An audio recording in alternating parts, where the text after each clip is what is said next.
early, right? Early. We coming in. I'm talking about y'all. How y'all doing, man? This is Wicked Wednesday. Another episode with therapist here Empower Release Seaman and Denise, and we got my boy Malcolm Luther Kennedy. If y'all don't know what that means, figure it out. Shout out to the chat. Y'all the number one, you know what I'm saying? Shout out to we got Sir Howard J. I'm gonna tell you his nickname after the 15-minute mark. I got something to say to him because I don't need YouTube saying nothing to me before then. So man, shout out to DJ Play Nice. He was the first in the building. Hold on. You know what I'm saying? That's my other on YouTube. I got my I'm playing. Not today, the internet. Bro, I swear to God, I'm direct wired, and now my internet want to act like we on Wi-Fi. Like we don't got Obama. I don't understand what they look. I'm glitching. Nah. Damn, I should have did a test before I started. But anyway, I digress. How everybody doing, man? It's another episode of Wicked Wednesday. Where you at, Malcolm Luther Kennedy? I see you two done turned out y'all cameras, y'all. I think there's some weird stuff going on. I'm trying to figure out how you got an OnlyFans with Teddy Riley internet.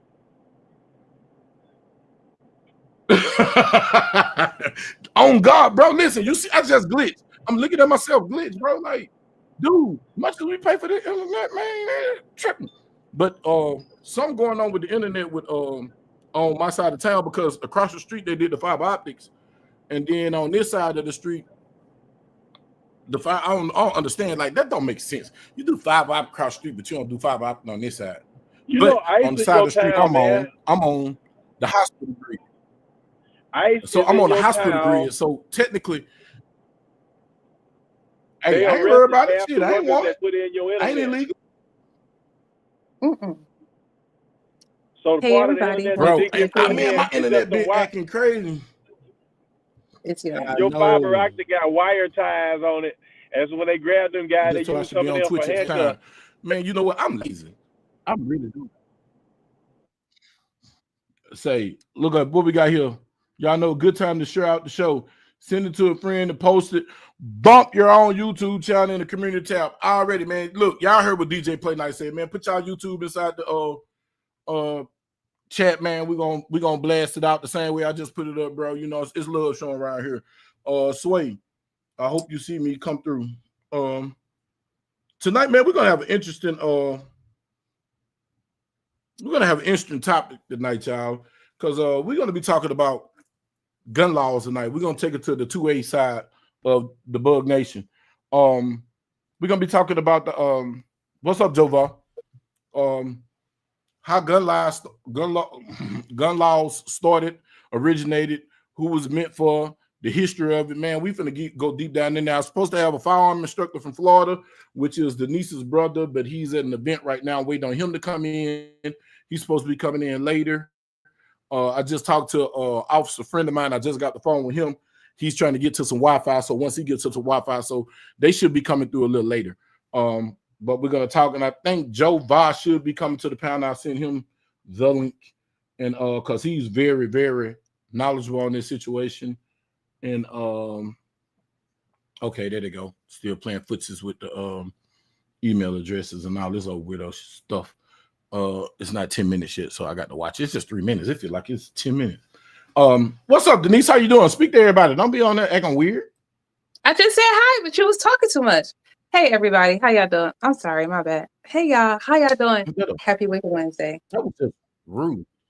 That's y'all friends right there. We're gonna try that shit again. Hold up. We're gonna try this shit again. Come on. Hey, Denise, come on in and say hey to everybody. Hey, everybody. How y'all doing? Welcome to Wicked Wednesday. Look what I'm talking about, boy. That woman is programmable. She's a keeper. Hey, Bug Nation, you looking for a lady? I think you need to jump in her DMs because she is a keeper. Y'all don't have to. Just follow my YouTube channel. Like, y'all could just follow the YouTube channel. Hey, no jumping, no DMs. Man, look, I know I ain't been talking to you, man. I've been going through a lot today. Man, what's up, Matt? Man, we got Matt coming through the building. What's going on? Stop laughing. If you're still at dinner, Matt is very educated when it comes to firearms and firearm laws and stuff. Hopefully he can come through. He was having dinner with his parents So hopefully he can come through like he's supposed to. What's up, Penny? What's going on, man? I'm telling y'all, hey man, I want to give a moment of silence for one of my little cousins, man, Rudy. Rudy passed away the other day, man. She was taking her son to the hospital and just fainted, just dropped, and she went to the hospital. A couple hours later, they pronounced her deceased, and yeah, man, that kind of impacted me because that's my favorite cousin. If y'all ever watch my YouTube and stuff, man, that's my little cousin. I go to her house, and me and her uncle get together, and we always get a 10 hand of spades. We get a Boston. If y'all play spades, you know what that is. We get a Boston, and we do that 2 or 3 times on people at night and make them very, very mad. And that was my little cousin, bro, and she lived by this motto. She used to always say, live every day like your last. And for some reason, it hit different now, you know what I'm saying? Because things I liked about her, she was outspoken here. Sometimes she talked too damn much, but she gonna tell you how she feel, where to get off it. She remind me of her grandpa, my Uncle Punchy. And they just tell you, they was direct people, bro, and I'm gonna miss them. But I just want to just give just a moment of silence.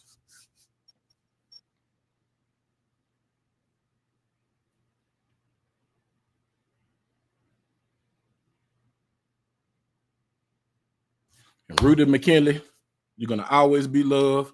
You little dark chocolate Care Bear, still in my heart, man. I never let you die because I'm always talking about you.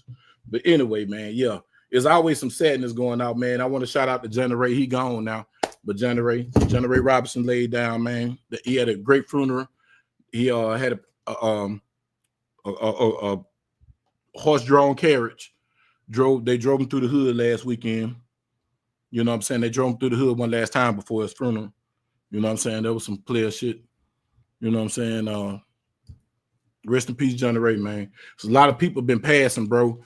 And my little cousin, my nephew's son, he got grazed last night. He got shot in Cedar Grove. He got grazed. It was a shootout in Cedar Grove. So Shreveport, man, I got to do better because, man, it's getting wild down there, bro. It's like the Wild Wild West. And y'all keep doing what y'all doing. Trump gonna have them National Guards down there too. And y'all ain't gonna like it. Y'all ain't gonna like it when the people come in because it get real. It get real, man. What's going on? It's likely. Shout out to everybody in the chat. You know what I'm saying? So, you know what I'm saying? Shout out to everybody, man. I appreciate y'all coming through. Tonight it's gonna be interesting. And I'm just waiting on my panelists to come up. You know what I'm saying? Because I did hit them at short notice. And to be honest with you, let me get this move. God dang. But it was at short notice because I thought I wasn't gonna have the internet, child, but I did. You know what I'm saying? I slick stuff because I was out of room on StreamYard and I wasn't finna pay for it. Streaming because I'm cheap like that. I'm finna pay for it, man. Shout out, you know what I'm saying? That's why that ladder in the alley. That ladder in the alley on the light pole down there by your house. Oh man, I ain't did that since Louisiana, bro. I ain't did that since the 90s. Last time I did that, the letter was like in 91, bro. So I ain't, you know, statute of limitations up. Last time I used that letter in the orange stitch car was in 98, homeboy. I ain't did that since I've been in Texas. Hey man, if DJ Play Nice put this up, man, I appreciate you, brother. If you are in crisis and you know someone that is, dial 988 or 1-800-273-TALK. Don't want to talk? Then you can text the word TALK to 741-741 and get assistance. Their local help is always available. Hey, man, that's that out. Absolutely. That's the suicide hotline, man. Y'all call them people. If you need somebody to talk to, you can't talk to us. Man, look, you know, a lot of stuff been going on last week. I know that was last week, Matt. You know what I'm saying? There's a lot of stuff, you know what I'm saying? I can talk about it now, bro. You know what I'm saying? Look, it's a lot going on, bro. And I'm going to tell y'all something. I said this a long time ago. What's up, Chad? I see you, baby. I said this last week. I said this a long time ago. I stand on this. I'm not, like I tell everybody, I'm not a gangster. I'm a grandpa. I'm a pawpaw now. So that means I'm calling the police. If you feel threatened, I'm going to call the police. I'm going to Charleston White you. I'm going to put them laws on you and I carry mace. So, but look, For real though, man. Y'all talk to y'all kids, man. Y'all know y'all kids out here slinging that iron. Y'all know y'all kids out here slinging that iron. Y'all don't understand. Louisiana done set your kids up last year. They set them up last year when they said that you got to do 85% of your time in the state. That's the state. Those are federal guidelines go by that. 85% of your time. Meaning if you're going to get 5 years, you're going to do 4.5. You're going to do 4.5, and then they might hit you with another 3 or 4 years parole or whatever. Man, I'm telling you, man, these people not playing with you. They done set it up to where they done released all the old bottom boys, all the old game bangers from the 90s that did 20, 30 years. They're releasing them, and they got to fill the stock back up with these youngsters. And they want these young, able-bodied people to fill them beds, man. And what you don't understand is the prison system is on the stock market. It's senators and everybody else getting paid for your kids to go to jail. Listen, they sit in the school district, and it used to be the 5th grade. They go down to the 3rd grade by how your kids to know how many prisons to build. And that's serious, y'all. I'm talking my bro. That's real. Real talk. They recruiting prisoners just like they're doing NBA players and everything else. How do? Yep. I don't see how my thing jumped from Wi-Fi. I'm hardwired in, so I won't do that. But I'm jumping to. Okay, I'm not even from digress. When you start talking real, man, they start tripping. They start messing with my internet. But I'm telling y'all, they setting you up for failure. You uneducated. You can't make no money legally, so you're gonna go to the streets because you're gonna survive. I don't care who you are. You're not gonna sit up there and starve. So you're gonna get up there. So the crime is the next way, and they got it set up to where crime is gonna get you. What's up? And I don't got AOL. Anyway, but look, nah, man. To be real, like you said, it's a trick bag. It's a trick bag.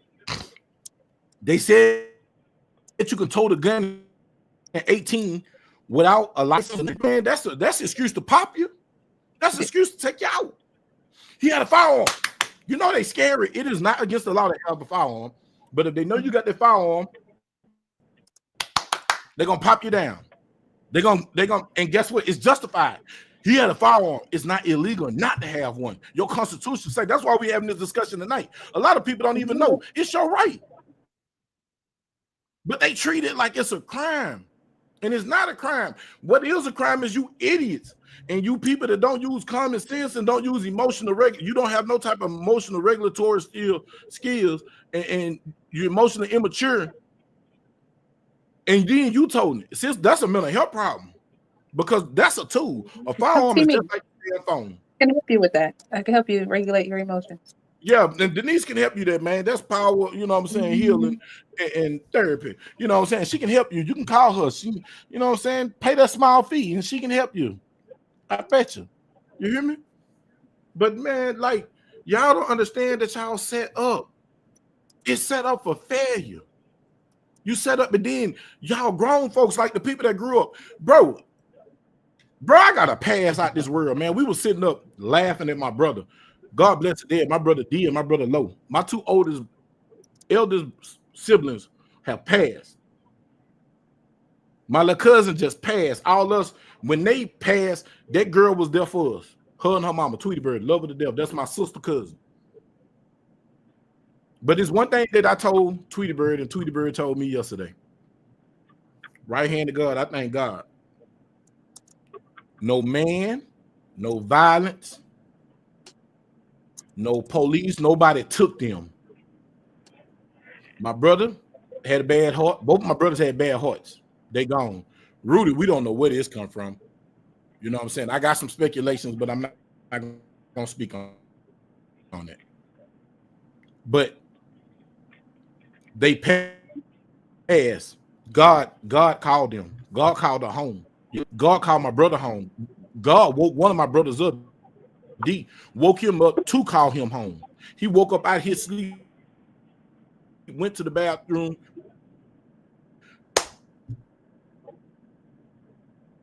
He was gone. Mika said I called Mika, please go over there and see about my brother. She shot my brother. She said when the ambulance brought him out, she told me. Okay, there we go. My internet is really tripping. But Mika called me, y'all. I don't know if y'all can still hear me or not. But Mika called me. She said, "But he gone." And I was like, "What?" She said, "He gone." And they took him to the hospital. 2 hours, jacked around. Then said he passed. You feel me? Like, but yeah, man. I see your Tank. I see you just came in. I'm gonna bring you in just a second, brother. But look, I can say thank God that my people passed by the hands of God. And not by the hands of man. They left, you know what I'm saying? And I thank God for that. But yeah, bro. So, but back to you people down in Louisiana. I got a 23-year-old son. I know my son getting all type of shit. Hell, me and him ain't even speaking right now at this moment. But that's still my boy. But I'm gonna tell you something. What that young man can tell you. My pops don't condone no stupidity or foolishness. I told him that. I remember I told my son when he brought his first pistol to me. He had a little 38. I was staying in the Glen of Markville. And I told him, I said, son, I normally would take this from you, but you 18. I'm going to give you this. It's a responsibility to come with this. Whatever decisions you make is on you. I can't do the time for you. The situation you put yourself in, so you need to think what you want to do. You know what my boy told me? Let me know that he had a brain on him. He said, Pop, sell it. Got rid of it. Instantly. Made a phone call. You need to hurry up. Got rid of it. And I looked at him and he don't know. He made my heart smile. Because they let me know that my son was an idiot. But I know kids gonna do a lot of things, but you know your damn child. You know your fucking children, bro. I know my son. I know what my son would do. He got me and him. You got me and you got a emotionally disturbed mama. So you both of us. I seen the DNA results. You had high numbers of her and high numbers of me. I don't know what them numbers was. I don't know what them traits was.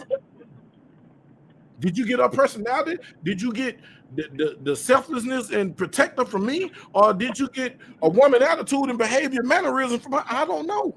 But I know my child. So if somebody say, Bug, blah, blah, blah, blah, woo, woo, your son did this. Okay, I know my child, so I know what they say if that's my child or if it ain't my child. And even if it ain't, I'm going to call that boy. We're going to have a conversation. Hey, pull up on you. If he don't pull up on me, he would tell you my pull-up game is official. I can make it from North Dallas to Oak Cliff in 5 minutes, and everybody know that's a 15 to 20-minute drive, depending on where you're going. Because I be in something in the bi-turbo that'll be doing 150. Because I'm going to pull up on you. Man, what's happening? I'm not going to uphold you in the wrong, but I'm acknowledge you when you're right. But if you're wrong, what I'm going to do is make sure you don't get missed over. But I'm not going to, I don't condone it. I don't condone stupidity. So if I know what my fucking child doing, I know what my nephew, I got a mess-ass nephew. I swear to God, I got a nephew. I had to look back and say, shit, he is my brother and he is his mama. Love him to death, but I want to punch on him. Denise, you know, you done heard the stories. you done heard the stories. We're not practicing violence. No, I'm just saying, I know my son. I know my nephew. So when certain things are said, you have heard me, Denise. Get on one phone. Man, hey, I'm calling his mama. I'm calling his daddy. Then I'm going to call him. Man, you need to chill out.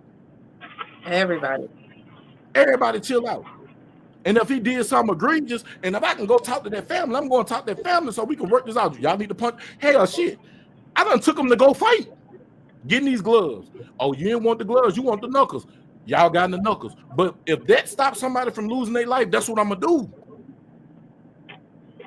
Yeah. I've been shot in crosses. People lied on me, lied on my name. Hey, Bug, did this, man. Why you in kids stuff? I had to cuss his mom out. So many people dying unnecessarily. It's people looking for you. Okay. Somebody looking for me to give you a call. You looking for me? What's up? You don't got to look for me. I'm going to come to you. Because depending on how you're looking at me, you might not want me to come. But the point that I'm making is this. I'm not the hardest person in the world. I'm not the baddest person in the world. I stand on business and I stand on morals and principle. I believe in right. Right don't wrong nobody. And I would, you know what I'm saying, not speaking this, but if I have to leave off here and check out for righteousness, I'm gonna check out for righteousness with a smile on my face, with a light heart, because I was doing right. I'm not gonna let people around me. I'm not gonna let these youngsters do wrong. Man, get on your kids. Talk to your kids. Find out who they talking to. If you got little girls, find out who the little boys they talking to, because the little girls know what the little boys doing, because the boy pillar talking to the girls. And the girls can stop this before it even start, or they can start it. Because Tank could say something to Denise. Denise know I don't like Tank.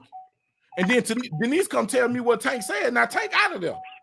So you can start it or you can stop it. You can be the mediator, or you can be the mediator for good or the mediator for bad. But my boy Rico Robinson said this 2 weeks ago. Rico said it. You know what your kids doing, and then when somebody come trying to spank your kids, he was a good user. Goddamn lie. That nigga was a demon. My son is a demon sometimes. I'm trying to get him back to that loving side that he used to be. Lately, I thank God, knock on wood, little dude been doing damn good for the last 3-4 years. He got them little baby girls. He have been changing, and I thank God for that, because I seen the road that he got his daddy in him. Hey, his mama a fighter, his daddy is too. But I didn't have understanding when at one time in my life. I am the man that I am now. And people try to revert me back to who I used to be. No, I'm not.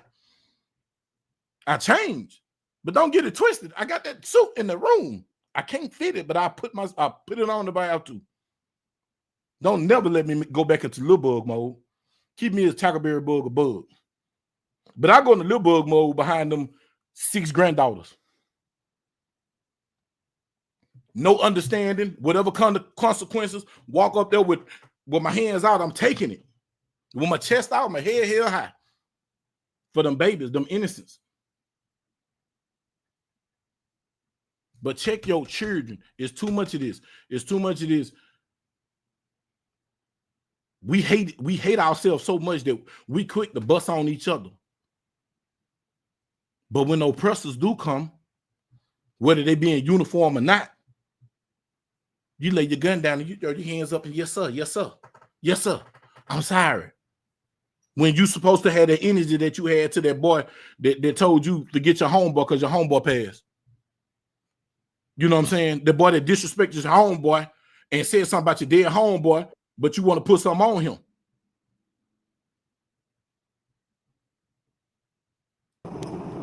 You want to put something on him, but when that oppressor run up, or you see somebody that did something that you know is wrong, but you won't speak up and stand up to him.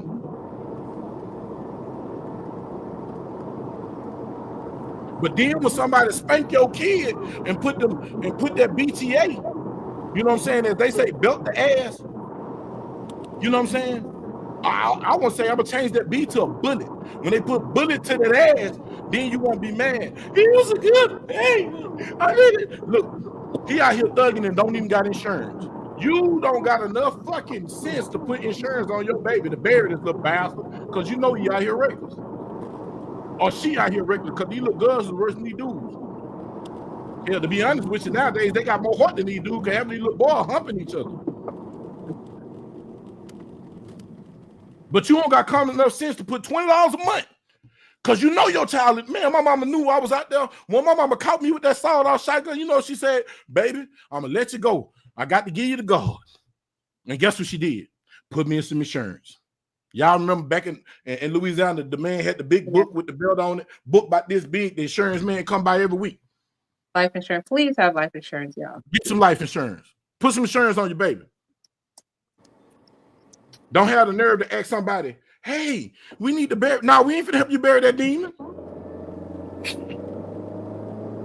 And I'm not finna get no money to bury that demon. What about all them licks he was hitting? What about all that dope he was selling when he was robbing everybody? Why you ain't getting none of that and put it to the side?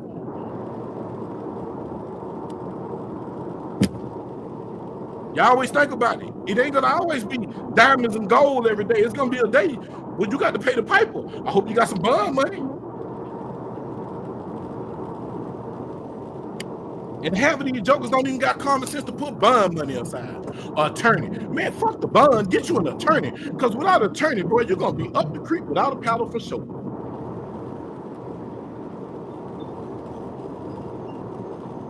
Look what he said. Life insurance. Nope. We doing bakes and fish fries. When you could have got some goddamn life insurance. Man, we supposed to be talking about firearms today, man. But I'm sorry, y'all, but it's just on my heart to speak on this, bro, because it's too much sensitive stuff going on, man. I do apologize too, because I just finished a speaking event and I ain't had no signal where I was, like, at all. Like, my phone said SOS mode, so I had to. Oh, we couldn't come get you. That's my brother, everybody. Hey, how you doing? How you doing, Mr. Capers? Hey. I'm sorry about the rant, bro. We probably be talking about firearms, man, but in my city right now, the gun violence is out of control. The accountability is non-existent. What city are you in? I'm in Dallas. I'm in Dallas now. I'm in Dallas, Texas now, but I'm from Shreveport, Louisiana. Gotcha. So the violence down there is I can't even say it's just Shreveport, because here in Dallas, man, they done lost their damn mind. We got 2 shootings on the train. People begin blasted all over the city, and they brushing it up under the rug because it's the fair. Because it's who? It's the Texas State Fair. You know, people come in from yeah. You said it's fair. The biggest fair. So it's the biggest fair in the country. So they're not gonna report everything. What's up, Alan? What's up, bro? They're not gonna report everything that's going on, but bro, it's so crucial. Me and my little nephew Jamarcus, bro, we was blocking, and I said, man, let's go in the house. I pulled out the old school. We didn't even go. We didn't do what we want to do because it's so crazy out here. We jump in this old school. Somebody gonna try to want to take some. You don't know what nobody mind. It's jacking season, because everybody know between the fair and Christmas is jacking season in Texas. So you know what to do. You start seeing these hoodies. It's too hot to be wearing a damn hoodie. You see these hoodies, you know what time it is. You start seeing them shiesty masks, you know what time it is. So it is just audacity. The audacity is all-time high. Yeah. Accountability is at an all-time low, and then people act like they don't know what their kids doing, and their kids out here cutting up, and they don't understand the same. They done changed the laws, just like Florida. Y'all in Florida, yeah. Open carry. I'm from Louisiana. We always had constitutional carry.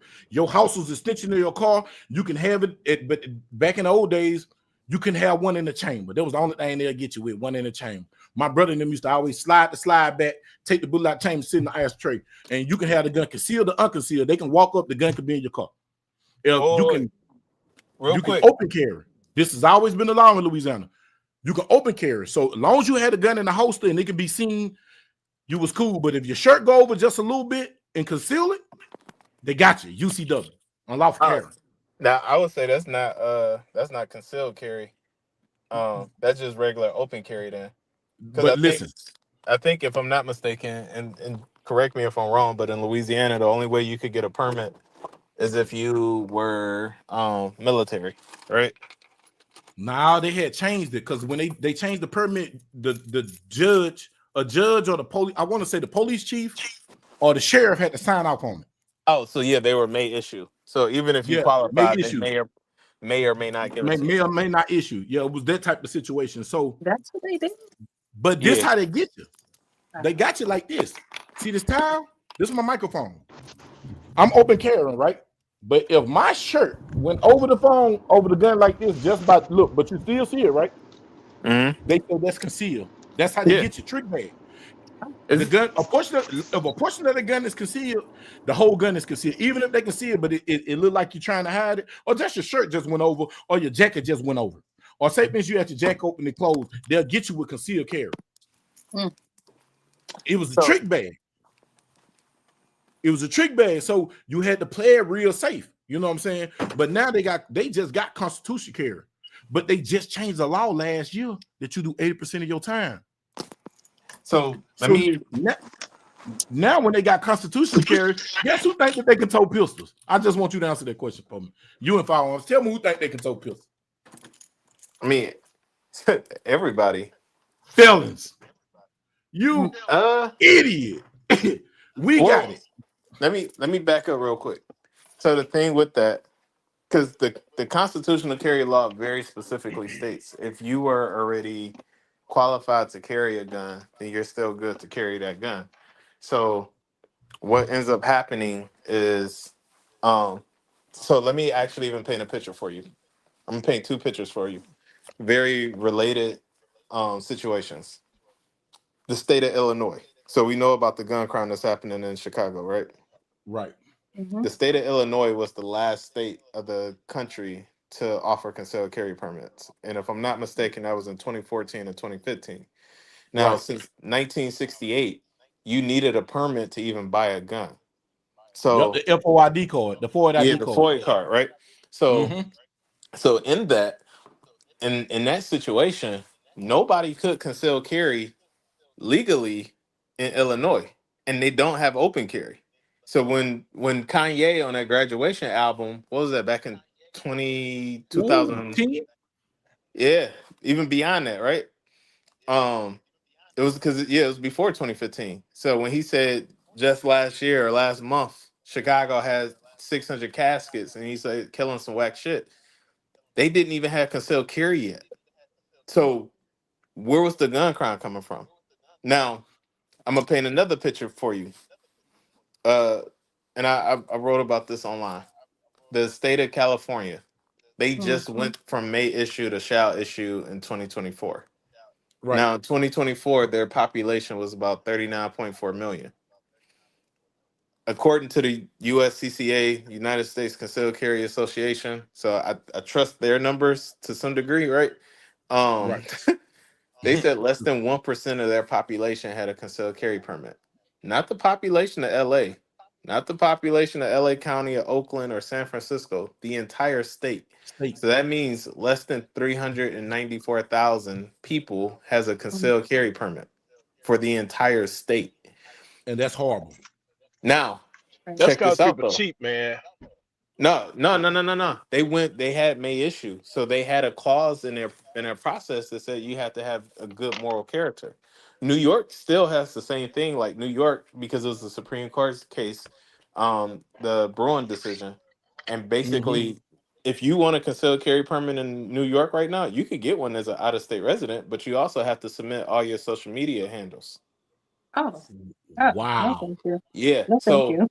So here's a situation that going back to California, since 1982, all the way through August of 2025, California has doubled the amount of mass shootings than Florida. But they banned open carry since the Panthers in '67. So if they ban open carry, I want to say there was a guy named Lance Thomas. If you look him up on YouTube, he was a guy, an older white guy. He had to defend his watch shop like 5 or 6 times.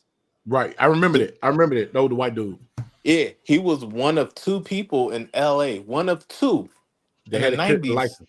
that had a concealed carry permit. Carry license. So that means everybody else that came into a shop that had a gun wasn't supposed to have it.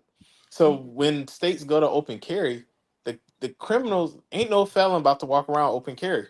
They bring a heat to themselves that they know, like, nah, I'm not gonna win that. So when we start thinking about the felons and the people who aren't supposed to have the guns, they still gonna hide theirs. They're still gonna have it on tuck. They not gonna be having it out willy-nilly because that still ain't stopped the Terry stop from 1968 is still in place. The police can walk up and question you and whatever. And if they have reasonable suspicion that you might be a felon because you're in a system or your picture popped up or whatever the case is, they can still ask you for your ID. And once they run you, you a felon with a gun out? So in my opinion, I don't think it's the felons that's walking around toting. I mean, outside of them just being stupid online and showing off what they got. In the beginning, it happened in Texas, it happened in Louisiana. When they said constitutional carry, fools thought they could tote their gun. That was just a real slow. And they got misinformed because people told them you can do it because, like I said, they need to fill these cells up with all these thousands, hundreds of thousands of people. Hey man, I'm gonna catch y'all on the dry side. I gotta log off of here. All right, go ahead, bro. Tap dance. Say, and again, man, I do apologize. Nah, it's all good. I had no signal. It's all good. And look, so this is what kills me. At the end of the day, because I know law-abiding citizens, and I know I know some shady people. You know what I'm saying? Your character, long as you carry yourself as a man and what you do to get your money is your business. You know what I'm saying? As long as you ain't harming nobody. You feel me? As long as you're not harming innocent people or you're not harming a civilian. Because, you know, if you're in the game, you're in the game. But if you're a civilian, you're a civilian. And civilians don't live by the rules that the game adhere to. Mm-hmm. The game, those people going, like you said, those people going to have their protection. They don't give a damn about no schools. They don't supposed to have it in the first place. Why you think Switch is so prevalent? Man, I can go to West Dallas right now, and I guarantee you, everybody that I know that West Dallas, these boys went from what did they call it? JDC, the juvenile detention, to TDC, the Texas Department of Correction. And every last one of these boys got Glocks. And guess what they got on the back of them? The button. Yeah. I can go in one neighborhood right now and take my camera and turn my camera on in this live, drive over there right now and pull up on any corner store and ask a little dude from a Mexican to a black and say, man, I'm doing a survey, bro. I'm on YouTube, blah, blah, blah, blah. Man, you clutching? I ain't gonna show your face. What you clutching? And you watch what they show you. Nobody told no Glock. Everybody got that BBL on the back. You feel me? Yeah. Man, them people don't give a damn about no goddamn good. I say, bro, you know that's 10. Man, he said, man, what they gotta do? Catch me? What I supposed to do? Give it to him? And I listen to him, and that's a lot that don't go on the news. When the first thing they say, I'm gonna give it to him. He ain't gonna like the way I give it to him, and they give it to him. Yeah. They don't just lay down them arms. If I know I got 30 on me, 33, 34, one in the chamber, and I got a happy switch on this thing, and you got 18, I got suppressor fire. You gonna duck. Your first instinct is what? Cover. If you got some sense about yourself. If I can't draw fast enough to get you, gonna get you up out of here, and you get out first, I'm going for cover. Because I know one thing you gotta do, you gotta reload. I'm thinking tactical. I'm finna get myself in a position where I'm safe, and I'm waiting on you to reload. Mm-hmm. And the average individual don't know nothing about no, you know what I'm saying? They don't know that. Yeah. They just gonna, man, by that time I'm on you. You hear me? As I'm dropping, I'm reaching for the next one. Because I got a holster and I got mag holder right here. You feel me? I don't got to dig in my pocket. I'm mag holder. Tap, release that slide. And I'm back on you. You feel what I'm saying? So, like, bro,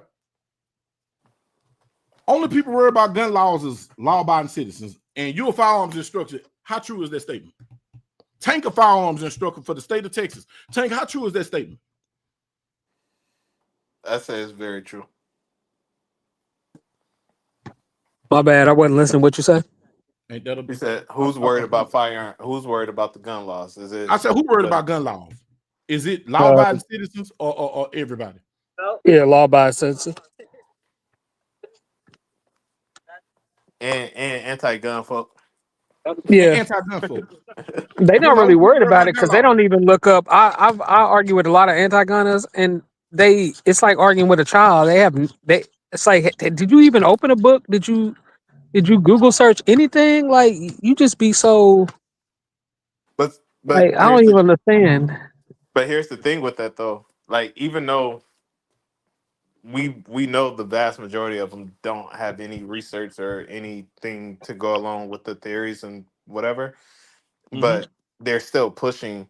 You know, that's how you got what happened in Colorado, and that's how, you know, like California still has, you can only buy one gun a month.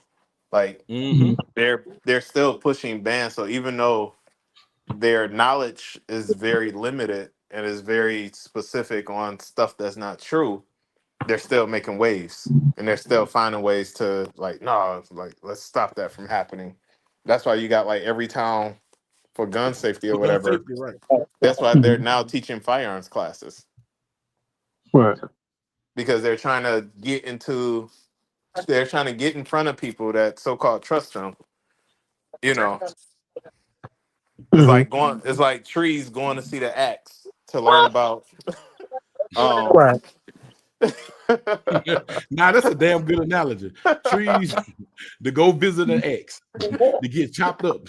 Yeah. But also I think that as pro gunners, right? And I just use that term loosely. We've done a horrible disservice to ourselves by not fighting the framing of the anti-gun message, because there are probably a few, but the mass of anti-gunners are actually not anti-gun. They're anti-you having a gun. Having a gun.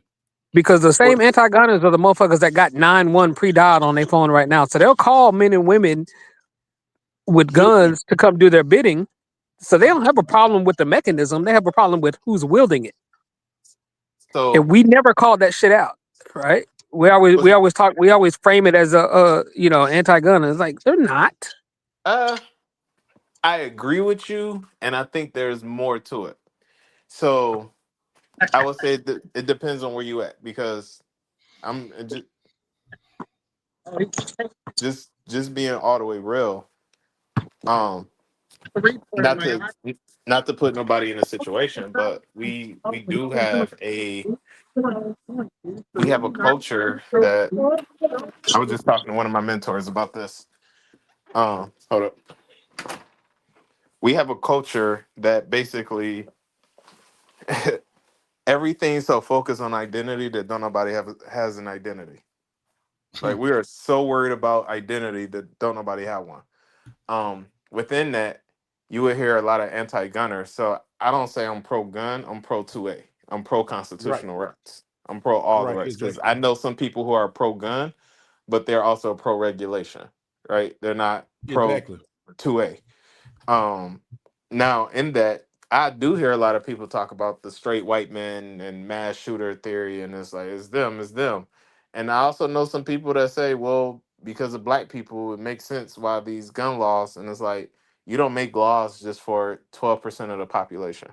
Like, so there are some people, because every gun law ever created was rooted out of racism, systematic oppression. They didn't want us to have guns. And now basically they took the group that was easy to pick on, because if you're picking on black people, it's like, that's fine. But then now they started rolling it out to everybody else. So they made, which is true, the face of mass shooter is this straight white person, right? Straight white guy. And now you starting to get like, is it trans a little bit? Is it woman? Like you start, but it's still minute compared to the majority. So when people are generally talking about the gun control, the first thing that they reach for is mass shootings. I'm from Detroit. I remember when we was considered the murder capital.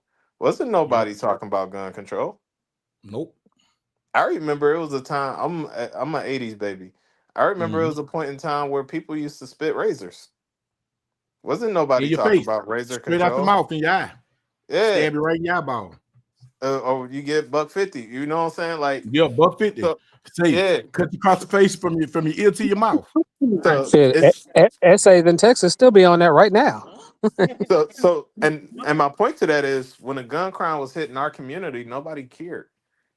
Nobody cared. But when it started hitting the mass shooting thing, and it's like, even though don't nobody care that it's less than 1% of all gun crime, they just see the tragedy. They see, and nobody should die, from mass shootings and things of that nature. And nobody also pays attention to, there's more so soft targets being attacked. So if they're attacking soft targets when nobody is there to defend themselves, then yeah, that makes a whole lot of sense. That's why you don't see mass shootings at gun ranges. Because what is school zones, gun-free zones, correct? They're in states that are like Utah. That threw me off guard, because Utah is really a lenient liberal state. Like it's very relaxed, because I drove out there. They have guns. Everybody got guns. Well, and I ain't talking about no little stuff either. They be having them 454 Casull. They have big calibers. They have real, like, my truck stopped on the mountain, Soldier Mountain one time, and these two ladies pulled up on me. They was on their way to Colorado, Denver, and I had a little 380 on me. And she asked me, she said, "Do you have a firearm?" I said, "Yeah."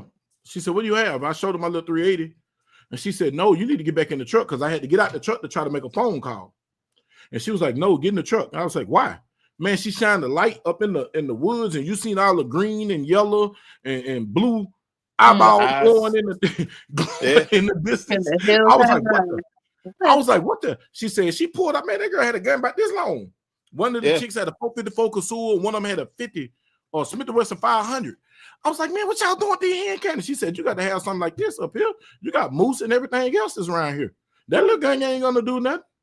Yeah, you're gonna piss somebody off. It's that's like what she told me, and I was like, my mind was blown. She was like, look, I'm gonna shine the light. You just gonna get back in the truck. And I got back in the truck. I didn't get back out the truck until the next day when the tow truck came. Yeah, when the lights up. Man. And look, and going back exactly what you're saying, and even jumping back over to the disservice, I think part of the disservice, and I promise you, I'm not trying to be political. I'm just trying to say, now, man, go ahead. Listen, because our people are so married to the Democrat Party, and that's going back to what I was saying about we all focus on identity that we ain't got one. It's like it's one of those things. Like, let's say for you, for example, bro. Let's say you're a Cowboys fan. I'm not, but don't ever put that. Listen. Yeah, I am. We them boys. Go ahead. Okay, not rock. Okay, so whoever's the Cowboys fan? Because I heard Dallas, right? Oh, that's her. Both of us from Dallas, but that's her, Tusky. Okay, Tusky, cool. So when we think about, or just even think about whatever your team is, you don't agree with everything that your team do, but you might rock with them. But then when your team is really doing something stupid, you like, you know what? I like my team, but I ain't watching their game. Like, you kind of boycott them a little bit because you like, nah, I don't. You know, I'm off them right now. I may watch another team. I may do something else. With us, well, when my Mavs traded Luka last year, right? Yeah, right. So, be that as it may, I think, and for whatever, people could choose to vote for whoever they want. But the issue comes in because the Democrat are so anti-gun, like that's their platform, that the black people who are Democrat, it is almost like they have to either pick, am I going to be a Democrat and anti-gun? Because if I go pro-gun, then that's going to make me look like a Republican, or it's going to make me look like I can't hold them accountable. So whatever Democrats say about being anti-gun, I just got to rock with it. And it's just like, no, you could stand your ground and say, hey, I might rock with y'all, but I don't rock with this. And you could push back on your own party to say, hey, I don't like this. Like, y'all need to back up off that stance. But we are so married to that it's like, we feel like we have to take everything that comes along with that. And agree with everything. Yeah, and just agree to it. So that's the dessert. Like, when I tell you I don't even argue the way I used to, but there are so many veterans that I was going back and forth with during the election cycle. And I'm like, how did you swear an oath to defend the Constitution? And then you're turning around and saying, we need gun control. Like, you're literally a veteran. You know what happens to every nation once they're disarmed. How are you at the same time saying we need this? So whenever this other party come back that we should be scared of, and they still got their guns, but we naked, what does that then look like? Yeah.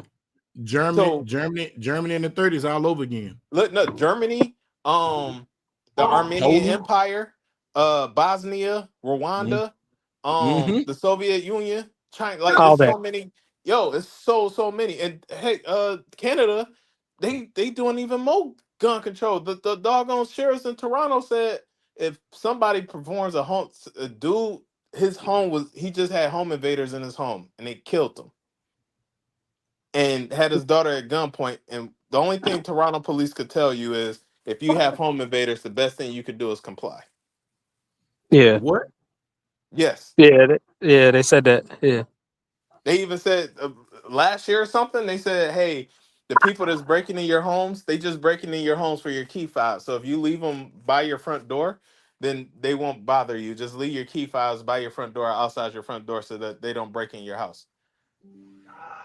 So these are modern things that are happening. And again, for us as firearms instructors or advocates or whatever the case is, because rights and firearms are so tied to one party, and it's just like we don't want no parts of that, not knowing our history and how interconnected the civil rights and just all the gun stuff is, that we got to distance ourselves from that, because if we show that we like guns too much, then we're going to be disassociated, but then reassociated to the group that if we're associated to them, then our people will disown us. Now we're the Coombs, now we're the Steffens from Django, now we're this, that, and the third. And it's just like, it don't even have to be all that. But you know But what's so isn't crazy? that more of a what you're pointing to? Isn't that just more of a fundamental character issue? A character issue or what? The people would be even bothered by that, right? Because I've been all that. I've been the coon. I've been the sellout. I've been all that. I'm still here. But no. So the thing is, to your point, so you know how they say you attract more bees with honey? Mm-hmm.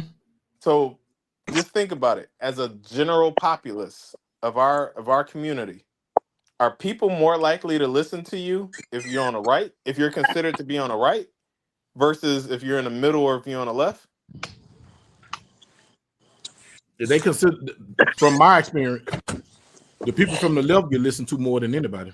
That's my point. So Yeah, but it's because the mechanisms, right? Like I feel like I'm fairly conservative. I don't necessarily have the same problems as other conservatives because I talk to people. Like like I'm talking to y'all now. Like I can rationalize like why you what Republicans? Like, well, because I don't want. I'm a nigga that used to slang dope. Like, would I want more police on the streets? Like, I don't understand. Of course, I'm small government, right? And folks be like, "Oh shit, he do got a point." Like, but but see but see in but when that, have you ever right, heard a conservative say that? You know what I'm saying? that they like government or they don't like government. No, I mean the reason why I'm a fan of small government had Oh, nothing you to said do small with really, government. Yeah, yeah, yeah, yeah, yeah. with politics. It's just because I'm a nigga. Like I don't want more police on the street. Like I don't. Who So want that? so to your point though, but if you had a platform to where, and like you said, you already been called these names, when you think about the community at large, if you're repeating in their echo chamber the things that they want to hear, oh yeah, go Kamala, go Biden. Everything they do is golden, and we love everything they do. And go pro. Let the kids read. Let whoever want to read to. Like once you start getting there, or as long as you don't contradict anything that they want to say, then yeah, they will listen to you 1,000% without a question. As long as they see that you got their jersey on, they gonna listen to you. But Exactly. as soon as they see you for the opposite team, just like, and again, I don't even want to take this to politics, but Man, literally, go. Speak your truth. but We no, don't like care. Make your I think point. we literally, focus if you on look at politics too much, though. it, Like that's what I'm saying. Is like it's politics are the but result. But wait, Politics are yeah, downstream from but culture. You Tank, know let what him I'm my make saying? his point, point. Let him make his my point. point Let is, him explain, man. there's been a million things. Like I used to hate like Trump, but then it's like, wait, if I feel so much about somebody, let me make sure I feel what I feel is actually factual. Um, there's a bunch of things that this dude then said the Democrat said. Like I literally got a video of news recordings talking about Tylenol and stuff. Hell, even if you go back to COVID with the shot, like there are so many things that he says that Right. Democrats have said, but when he said it, is false, is bad, is trash. When they say it, it's gospel. And it's like, wait, if it's bad on one person, it should be bad on all sides. Like if good is good, if bad is bad, then that's how we should measure, not the messenger. What's the message? Is it true or is it not? Um, so I mentioned that just from the standpoint of when we've gotten to the point to where we care more about the messenger than the message, because we'll Exactly. Right. make excuses about the message as long as we like the messenger. As my dad used to tell me, and he told me this about people in general: when they love you, you could do nothing wrong. When they hate you, you You could do hate you, nothing right. you do no right. But also, You isn't that do. somewhat of a litmus test? Like, say you hate me, you just despise me, you can't stand me. But you know what I'm saying? We in the house, and I say, hey man, there's smoke, like the house on fire, and you'd be like, well, I'm not gonna do anything because I don't like Tank. Then die, Yeah, please. Go ahead, motherfucker. Like, go ahead, and burn up. but but the thing of that, and the difference is, and this is what Malcolm talked about in his Ballot and Bullet speech of '64 before they passed the Civil Rights Act. If we kind of disconnect and make these people answer to us, we don't have to worry about being throwing our vote one way or another way and being misguided. Like we'll be able to kind of what Jay-Z say, it's a song anything. Stand back from a situation that gives you the perfect view. If you You stand said back in the clarify situation, we. huh? It's like they said clarify we. Yeah.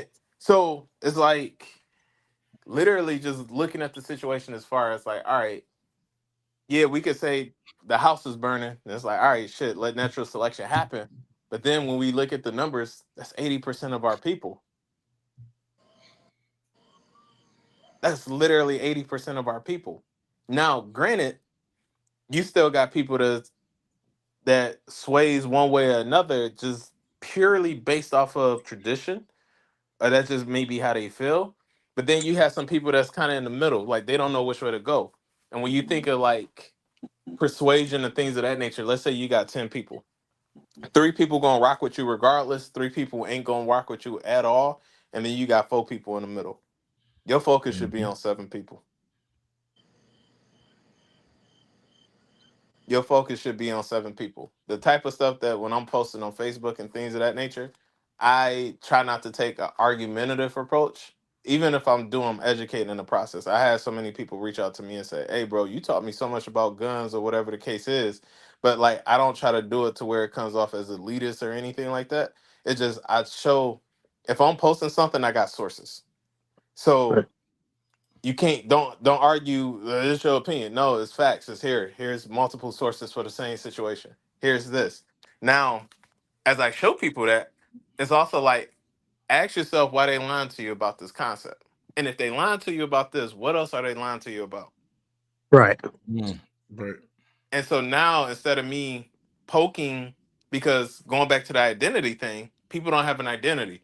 That's why they tell you don't talk religion and politics, because people's identity gets wrapped up in their religion and politics. So if you're a Christian and people start talking about Christians, now you start internalizing that shit until you realize that the KKK are considered Christians. But and like I grew up AME, so Right. I'm not even, you know what I'm saying? But it's one of those things where people's identity gets so wrapped up in their spirituality, which makes sense, but it gets wrapped up in their religion and their politics. So if you start talking about their political party, they're gonna shut you out. They ain't gonna hear nothing you saying. If you talk about their religion, they're gonna shut you out. They ain't trying to hear nothing you saying. But if you literally focus on the concept of, hey, let me show you something real quick. You do with this or what you want. But I just want to put you on game. And when people start actually looking at it and just you allow them to do their own analysis, they be like, damn, ain't nobody broke it down like that. And that's where I think we could do a better service instead of a disservice to our people. Disservice, right. Right. I get that. My bad for my soapbox. I get passionate about the topic. Nah, hey man, look, this a free space. It ain't no judgment.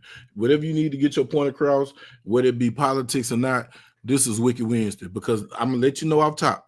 It's gonna be so much real stuff said, and there's some bullshit gonna come out nowhere. So just be prepared, because somebody will come with it. You feel me? They gonna come with the bullshit. Oh, I'm wait, just Bug. I'm a judge, motherfucker. You know what I'm saying? And that's one of the people right there that starts the bullshit. He's a co-conspirator of the bullshit. You know what I'm saying? Well, I will say, like, my definition of pro-blackness has never been with like the whole of the black community. Like, that's just mathematically don't make any sense. Like, you know what I'm saying? Like, Well, yes, but and I don't. I No. think I was just gonna say yes and. most people, I think don't think like that, right? yeah, because you got integration. So I think, Like, I'm good with leaving child behind. Like, I don't know why no child behind was ever a thing. Like, that don't even sound right. oh, you talking about the No Child Left Behind thing? No, I'm just saying conceptually. I just use that as an example, but I'm just saying, Right. Oh, like, I'm good with leaving people behind. Like, I've never thought I could save everybody. and I think that's where that feeling or that concept that a lot of people have may be driven by some kind of religious dogma, but I don't suffer from that. Like, I don't know. I've just it. never understood that. I think it could be for me personally in that, and I do get it. Somebody has to really just show me they don't want to be there. So it's something to where, because I've seen transformations happen. Like I said, I'm literally personally I'm able to do it, and the way I was doing it in the past, even though there were things I was right and accurate on, Mm-hmm. it just like I was connecting, but I wasn't connecting the way that I am now. So it's just like, hey, you know what? I know I'm not gonna save everybody, but what Pac say? Like if I could spark one mind, that's all I need. You Right. feel me? So it's just like, nah, because hell, even in your circle, the circle of people you got, everybody ain't gonna go with you. Everybody ain't meant to go to that next level. Everybody ain't gonna rock the same way you rock. And it's just like, that's cool because that's their own story, that's their own path. But when we look at the community at large, just like at any rate, what was the I can't even remember a homie name, but the black guy that sold off the Panthers. He, he was all skin folk and kinfolk. So it's just understanding, hey, you got an ulterior motive or you just not meant to be in this role in this position. And I think what happens is sometimes we try to force the square peg into the triangle peg and we get mad that it's not working. Right. Yeah. Right. Hey, let me ask this question. He asked me, it's likely asked me, no child left behind is causing havoc in the school system. Heck yeah. Yeah. That's the answer. Heck yeah. Hell yeah. No child left But behind. I don't think it started there. Like there's been policies since, since going forever, what I'm saying, since the 60s and 70s, way before No Child Left Behind, that were just problematic. You know what I'm saying? Like, Yeah, but No Child Left Behind, what that did in the school system is as long as you all you had to do is show up. They couldn't fail you. Like, so what happens is you got these people you got these kids who aren't prepared for the next level. And in the past, where they would fail and be held back, it's like they're not. So when they don't know math or English or writing, and now it's time to read, well, now they're not engaged. And because they're not engaged, now they're becoming a disruption. And now they're starting to do other things that's not incorporated with the school, and that's where also you get that school to prison pipeline. Yeah. Because So not to cut you off. Go ahead, man. go ahead, bro. No. So isn't that the same when they used to hold people back because you had someone that was older by 2 or 3 years and the other people in that grade, they would become disruptive. And the school of prison pipeline, one of the studies and how they base their prison bed capacity, right? Yeah, it's Yeah, based they on the look at reading scores. no, they look at the percentage of black males, minority males in the 7th grade, and they say this percent, just by historically, is going to end up in that pipeline. And they do everything, all the laws that's on there. They make sure they fill that quota, right? Because we all know policing in America is probably the best dictatorship there is in the world. I can either write you a ticket, I can give you a warning, or I can let you go. And that's all based on my biases, right?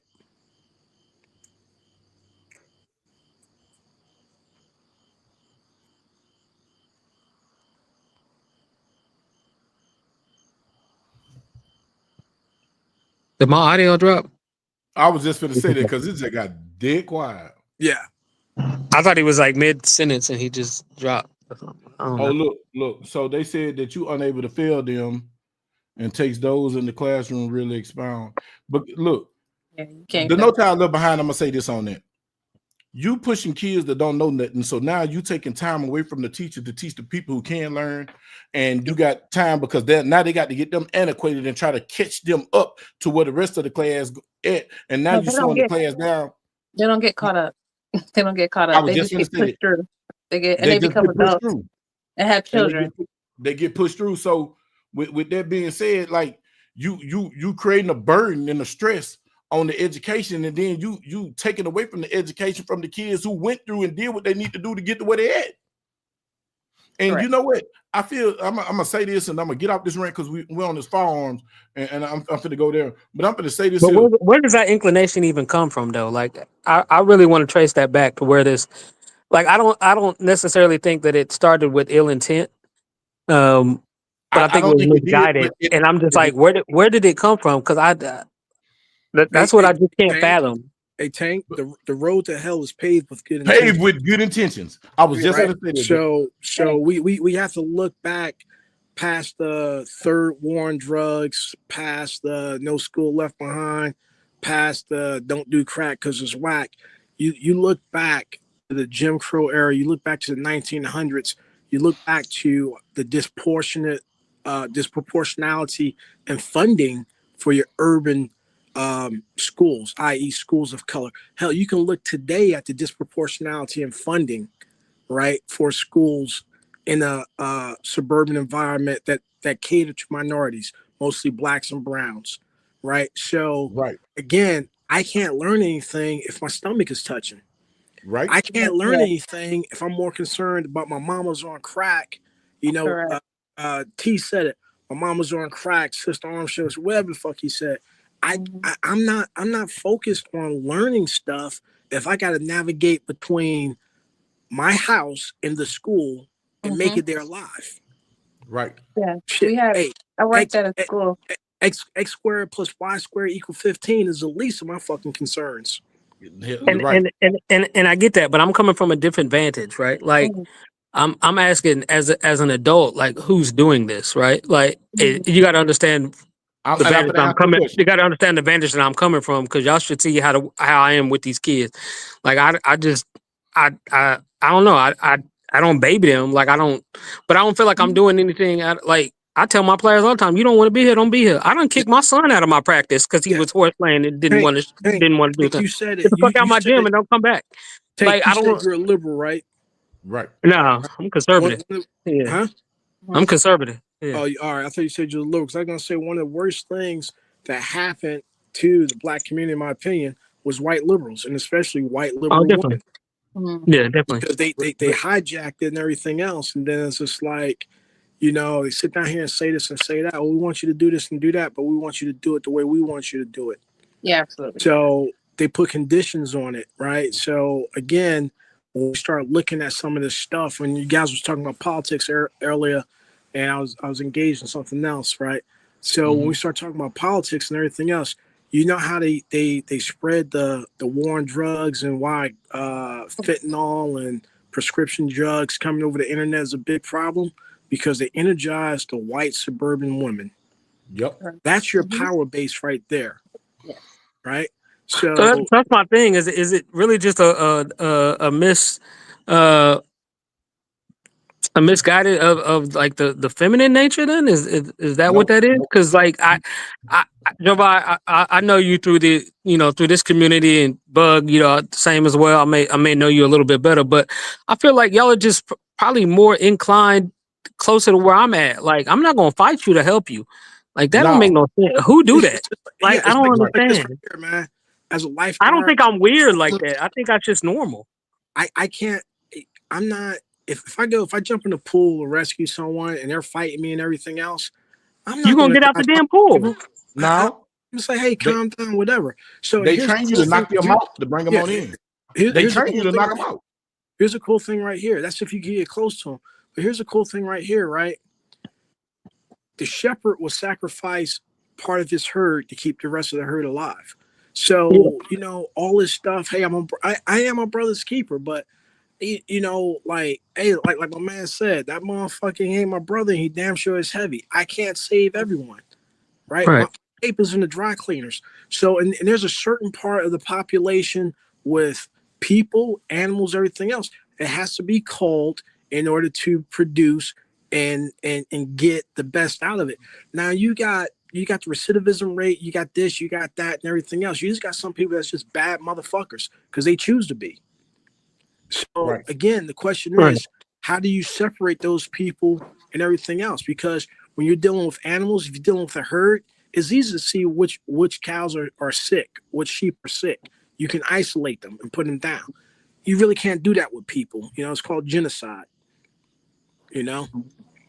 So again, you're right, Tank. Everyone can't get on the bus. It ain't enough room for everyone on the bus. Everyone's not willing to do what it takes to get on the bus. Some people have to be left behind.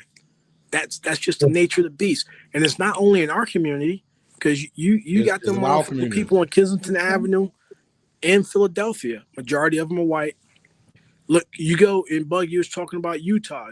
Go up to Salt Lake City and see how many of the motherfuckers up there on that motherfucking prescription painkillers and everything else. It ain't us.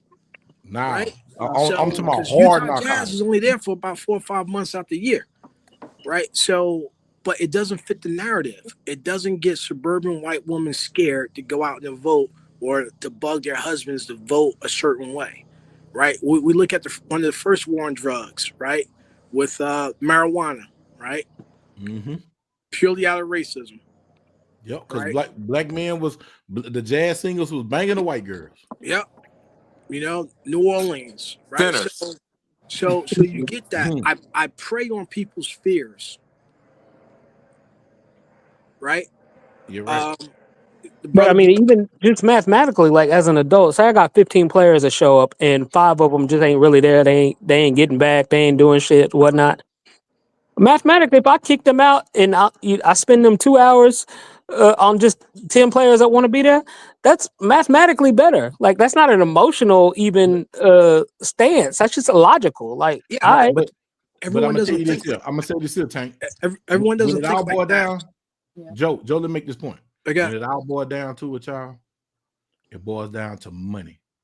Because when they put them kids, No Child Left Behind is an excuse not to put a kid out. Do you know how hard it is to expel a kid? Because for each kid head that's there, that's funding. Yep. So they don't want you to drop out. They don't want you to drop out. That's funding. Mm-hmm. That's funding. So, but I'm not sure the model even necessarily works like that in all places. In some places, they got to show up like 2 days out of a semester, and they get counted for the whole semester. So if there's a minimum, if that's all you want to do, please just show up in them 2 days, get my money, and get out of here. School is not school no more. School is indoctrination. I'm saying, as an administrator, as a teacher, I'm down with that system because now I got less to do for the same amount of money. Exactly. My point exactly. My mama ain't raised no fool. Unless you are like, I know I have a lot of friends that are educators or they're in the education field, and probably out of 10 women, 3 are educators. 3 are the ones that's going to, I mean, they sacrificing bills at home to make sure that everybody got the utensils and stuff they need, spend the extra time that they don't get paid for, staying, talking to these kids, doing these Saturday school programs, getting in touch with the moms and texting the moms and the people who care, trying to get their kids to come up to a rec center on the weekend. She don't have no social life, nothing going on in her life because she focuses on, that's an educator. That they don't want that no more. They don't want that. They want you to teach to this damn book, teach to this indoctrination, and make sure you got your heads in. I don't give a damn how bad this little boy is. He can be sexual assaulting people and everything else. It don't matter. He can't go home. We're gonna send him the time out because we need his body into school. Yeah. Hey, Bug. So here's a question for everyone in the chat. And apparently I can't see the chat. Yeah, I can see the chat. Yeah. Does anyone know who modeled and patterned the modern American education system? Yeah. Yeah, the Rothschilds. Yep, they did that on the island in New York back in the 30s. I don't want people to learn. I want people to work. Henry Ford. Tell them again what they want, Matt. I don't want people to learn. I want people to work. That's literally what he said when he founded the Department of Education. Henry Ford. I don't want thinkers. I want workers. And he said, and one of the things is, I want them educated enough so they don't get hurt. In my factory. Wow. Yeah, but you're also talking about, a guy who, arguably worked alongside Henry Ford, who, was such close friends with freaking Nazis that people don't realize Ford supplied 30% of the Nazis' vehicles during World War II. Yeah. That was crazy. Like that, Hitler liked Ford so much. He's mentioned in Mein Kampf as an inspiration. Well, hell, so check this one out. You know who Hitler? Not just Hitler, but the Nazis patterned their systemic extermination of the Jews after? The U.S. Oh, there's a couple different things. Well, the U.S. and how the U.S. treated black people. Well, guess where he got most of his idea and advice from, though? The U.S., the American Nazi Party. No, beforehand, the U.S. would, the people he's taking inspiration from in the U.S. their idea was ghettos. one guy came forward and said, you should wipe them out. Yeah. Well, but see, so here's a funny thing. Well, you know who that was, though? Tell us. That was a Palestinian imam. Yep. I can't remember his name off the top of my head. I have it written down somewhere, but he literally was like close friends and allies with Hitler and suggested stop rounding them up and kill them. Yep. Here's one thing that a lot of people fail to realize. The term ghetto, the first time it was used was like in the 13th century, 14th century, and it talked about a region in Venice, Italy, where Jews primarily lived. Well, if you look at history, Jews pretty much built the economic sector of almost every continent and every country in the world, and then were kicked out. It's like, oh, thank you for helping us. Bye.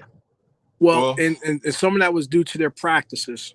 Well, I mean, yeah, they made the idea that it was okay to have some less moral business stance with people outside of their religion, but at the same time, the Japanese do that. Like, there's all sorts of countries that do that. But the only thing yeah, I saw your face. I was waiting on you to say something. I saw your face. Your just because when we look at there's been a difference. I just say from the sake of this, when they say Jesus was from where he was from, Israel, and his skin was copper and hair was bronze. Well, find me someone in the Middle East that doesn't. I'm white as the driven snow. And the time I spend in the people were asking my mom if my dad was Hispanic. No. So let me ask you this: me mentioning that, what did you take from it? Can you elaborate more on that question? So I said something and you had a response. Why did you respond in that way? I don't think anyone can interact in that area and not fit into certain boxes. So when I made that statement, so that being the case, when I made the statement, what did you think I meant when I made that statement? That essentially what we think is that demographic from thousands of years ago, what we are perceiving to see through, the gaps in history that we can find is probably not what it actually was. Perfect. So taking that knowledge and then reapplying your response to that, I'm now having a difficulty understanding how your response fit to what it was that I was saying. I guess it's more of the sense that for example, when the Crusaders showed up in the Middle East, most of them were so uniquely pale, but also the dryness messed with them so much that it made a large portion of them sick in the early days. It took them a long time to get used to that dry heat. But to the point that when they returned home, they were whole shades darker, to the point where people were kind of wondering, are these really them? Like, you can find there was some British monastery that was talking about some monks they had sent along with the Catholics to do that, and when they came back, they were unrecognizable. Gotcha. So in that, where we start talking about different practices of different people and things of that nature, I think if we leave out the sake of evolution, just like if I talk about Egyptians, there are people that currently are living and born in Egypt and they are Egyptians. Are they the same Egyptians from, when we look at ancient history and things of that nature? Of course, obviously that's ancient history, but when we think just holistically of what those Egyptians look like or how they're depicted versus what they look like now, especially people from East Africa, right? It doesn't exactly look the same. There's some differences there, and even just and holistically, let's even look at and leaving Jewish, right? But let's look at even the Muslim faith. You have so many iterations of the Muslim faith, and I'm not even of that. um that we can't just say, oh well, the Muslims was doing this, that, and the third, which is true, and I don't think you were on earlier, but that's like we attribute Christianity to the Klan, which they are Christians. So are they the representative of how they're moving? Are they the representative of it all? No, not necessarily. And then you have those that say, oh, well, Christianity, that's a white man's religion, not knowing that it was actually born out of Ethiopia. But when we talk about like the Jewish community and part of probably what it was that has happened in the past, so on and so forth, again, just I think if we leave out certain pieces of that history to where there was a change, because the people of that area, it, to your point, people went there and came back darker. I've Yep. never seen it in reverse where people go there and come back lighter. I personally experienced that, but it's more in like cold mountainous environments. Exactly. So So that wouldn't fit in this particular situation. I was more correct. so speaking of going to a warmer or hotter environment or However, climate. what I Yeah. will say is that I think what we perceive to be history from that time period potentially isn't as accurate as we think it is. And partially, especially when we're coming from like kind of the time period where Christianity was kind of founded as an actual like stabilized religion, because people seem to forget that, you know, Christianity was technically, the Bible was written by Constantine in his Constantine Convention. Like they literally put Jesus's divinity to a vote.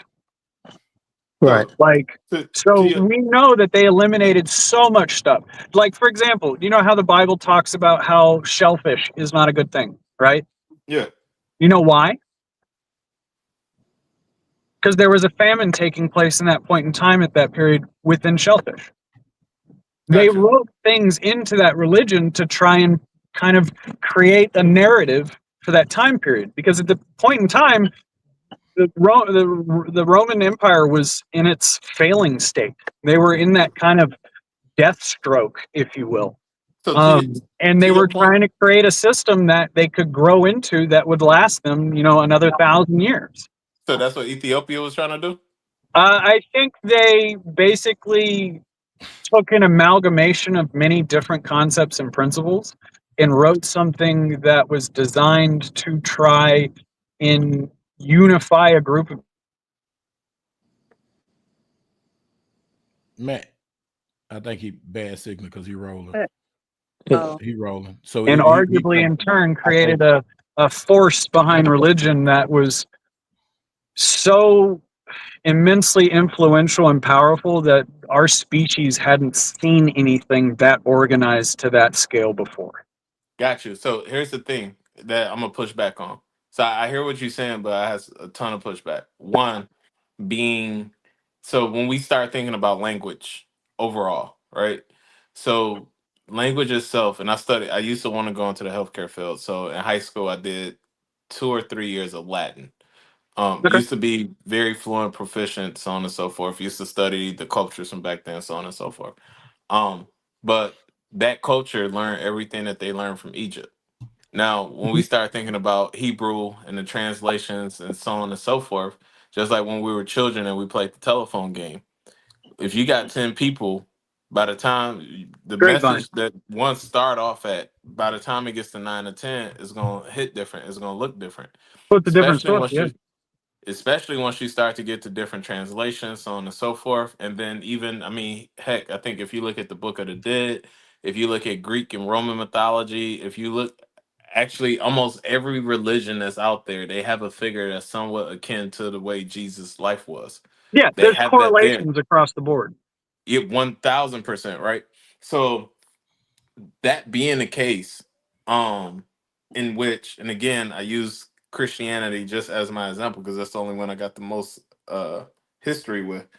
Um, where we could say like, hey, this was a thing, it came about from this way, and here's this, that, and the third. Well, we also have to recognize that um there are still books that the Vatican are not releasing to the people. Like there are still lost books. There are still different things about the Bible that is completely lost out of translation. But saying that just to say, yeah, that's true. Two things can be true. true at the same They time. they could have manipulated and pimped out the Bible so much that it doesn't say what it was intended to say, and they could have put falsehoods in it. But then it's like, okay, but why is that so important? And it's like, well, it's important just to kind of recognize just like any other religion. And I think the Quran is the only thing that like hasn't been manipulated like that. But then it's just like somebody wrote this book. Somebody had to account for something. And generally, the person, anytime somebody's writing something as a biography, nobody writes themselves to look like the the the villain. They all write themselves to look like the hero. Oh yeah. So Yeah. when we consider that concept and consider how things were changed up, perverse, so on and so forth, and how things are left in, taken out.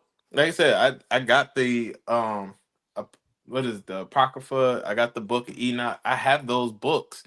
And it's just like, well, why these were taken out? And it's a reason of everything. I don't understand it, but that don't change the fact that it was there. It was in existence. Every continent on this earth at one point had their own spiritual belief system. And we could say it came from somewhere, but even Well, I how mean, you're dealing with a concept where the idea is believing in something bigger than yourself. You know, something that is not But entirely meant to make sense. Like the way let, someone let me ask. described it to me was, if you understand God, is it actually God? Religion was made to control the masses. Well, but at the But same time, it wasn't let just me made ask to this control them; it was meant to since give we're them on hope. like the Hase community and Jewish. Like, so if I say Jewish, there's a certain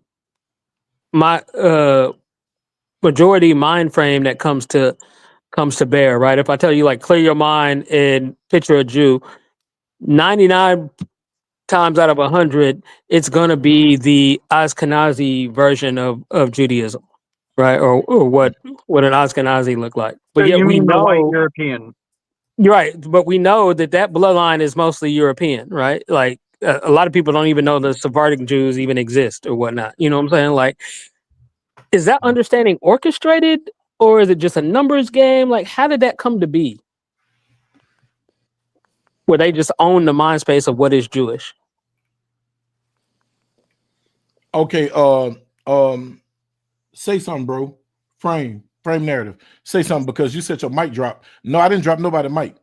Oh no, Oh no, that my was phone earlier, man. cut out. I just sent it. That was earlier. Okay. I had I to was just send making that sure. because I just sent you another message. Phone or back chat? Back chat.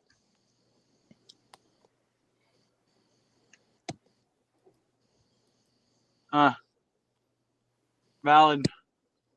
So I think like you guys are talking about it. That's like the beauty about talking about religion is no one's going to agree, right?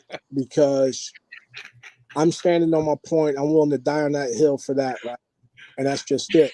And again, you know, one of the guys said, if I'm writing a book, if I'm writing something, I'm not going to make myself look bad. But here's a question that I have about the Bible, right?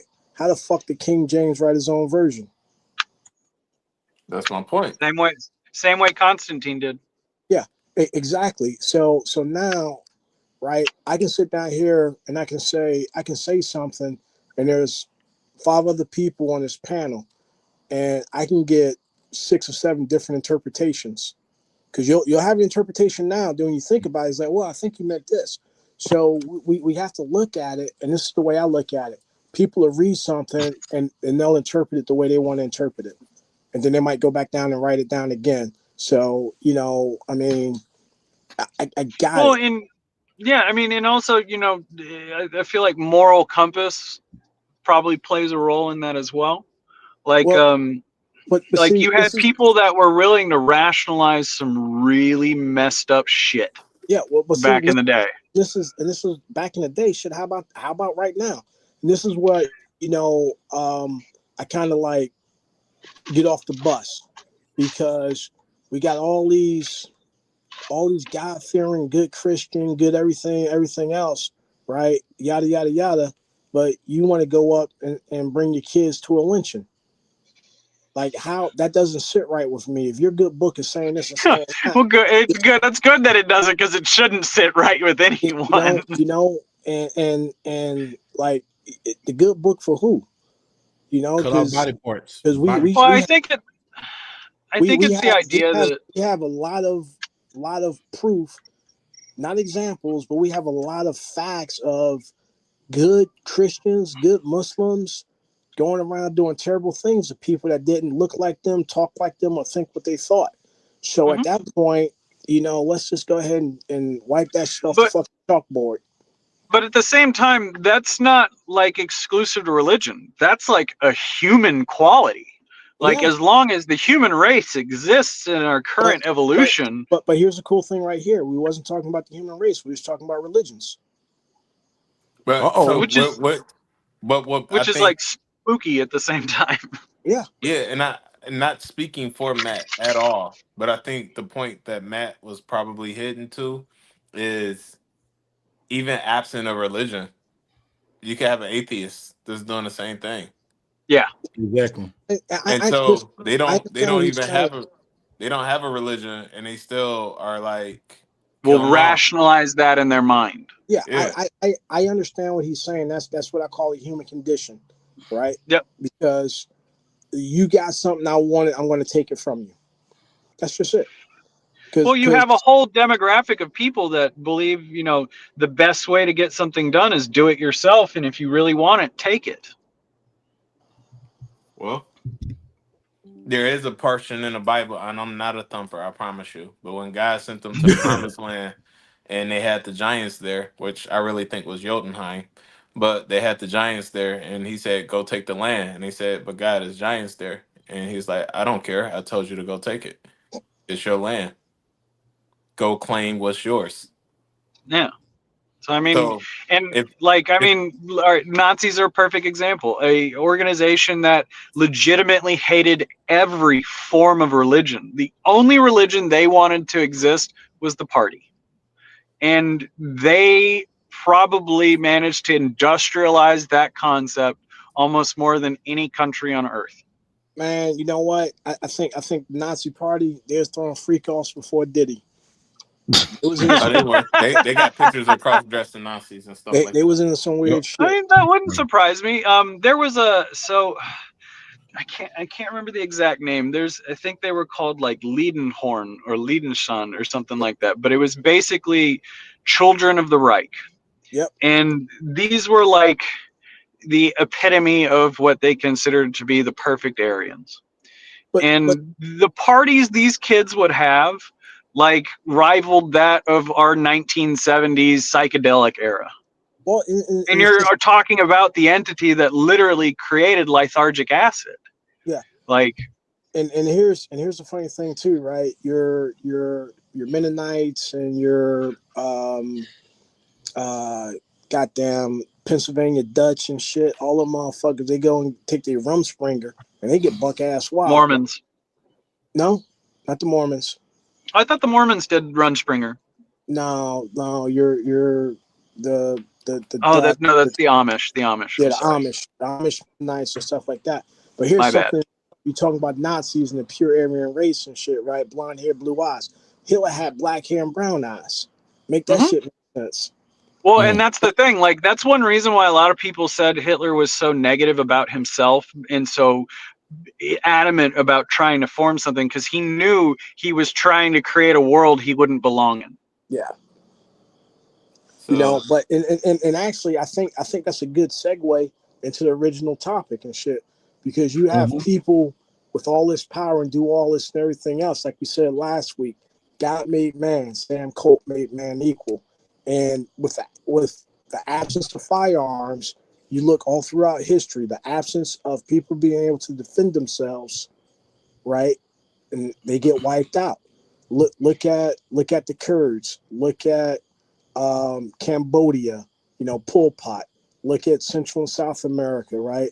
Honestly, the Chinese Communist Party is a perfect example. They killed like 200 million of their own people. Well, what was the name of that country? What's the name of that country? It started with a T. Tiananmen. When the one day the president was saying no firearms, and as soon as they got all the firearms and destroyed the firearms, they massacred all the people. What was the name of it? I want to say it was South America. It was somewhere South. Man, what was the name of it? So they took their firearms and then just massacred them. Yeah, they took their firearms and then they massacred them. So this was like in the 70s, the 60s, or the 70s, or something like that. It was I keep thinking of Tiananmen Square, but that's China, not Tiananmen. Yeah. Yeah, so It started with a T though. I remember it started with a T. Let me Google it. That's what I got. we can figure it out. So my question about the firearms, like, do y'all see like what other changes in the laws do y'all see that's going to happen? Like Something I see down the pipeline. They're working on national concealed carry reciprocity. There is some works down the path to roll the age back to 18 for firearm purchases and ammo purchases. I did see something. I'm trying to find more information on it, but there is some law that they're trying to do to make gun groups register all of their members. But we talk. Well, yeah, that follows under militia law technically. So, yes, and because like I sent somebody the militia law here in Florida. So the militia law, and I'm not speaking Title 18. I'm specifically talking about Florida. The militia law here is any able-bodied person from 18 until that's military age or whatever the case is. But the only thing that they said is illegal, which is under Title 18, is basically another Black Panther Party. You can't be militarized. You can't have your own government system or your own like ranking system and so on and so forth.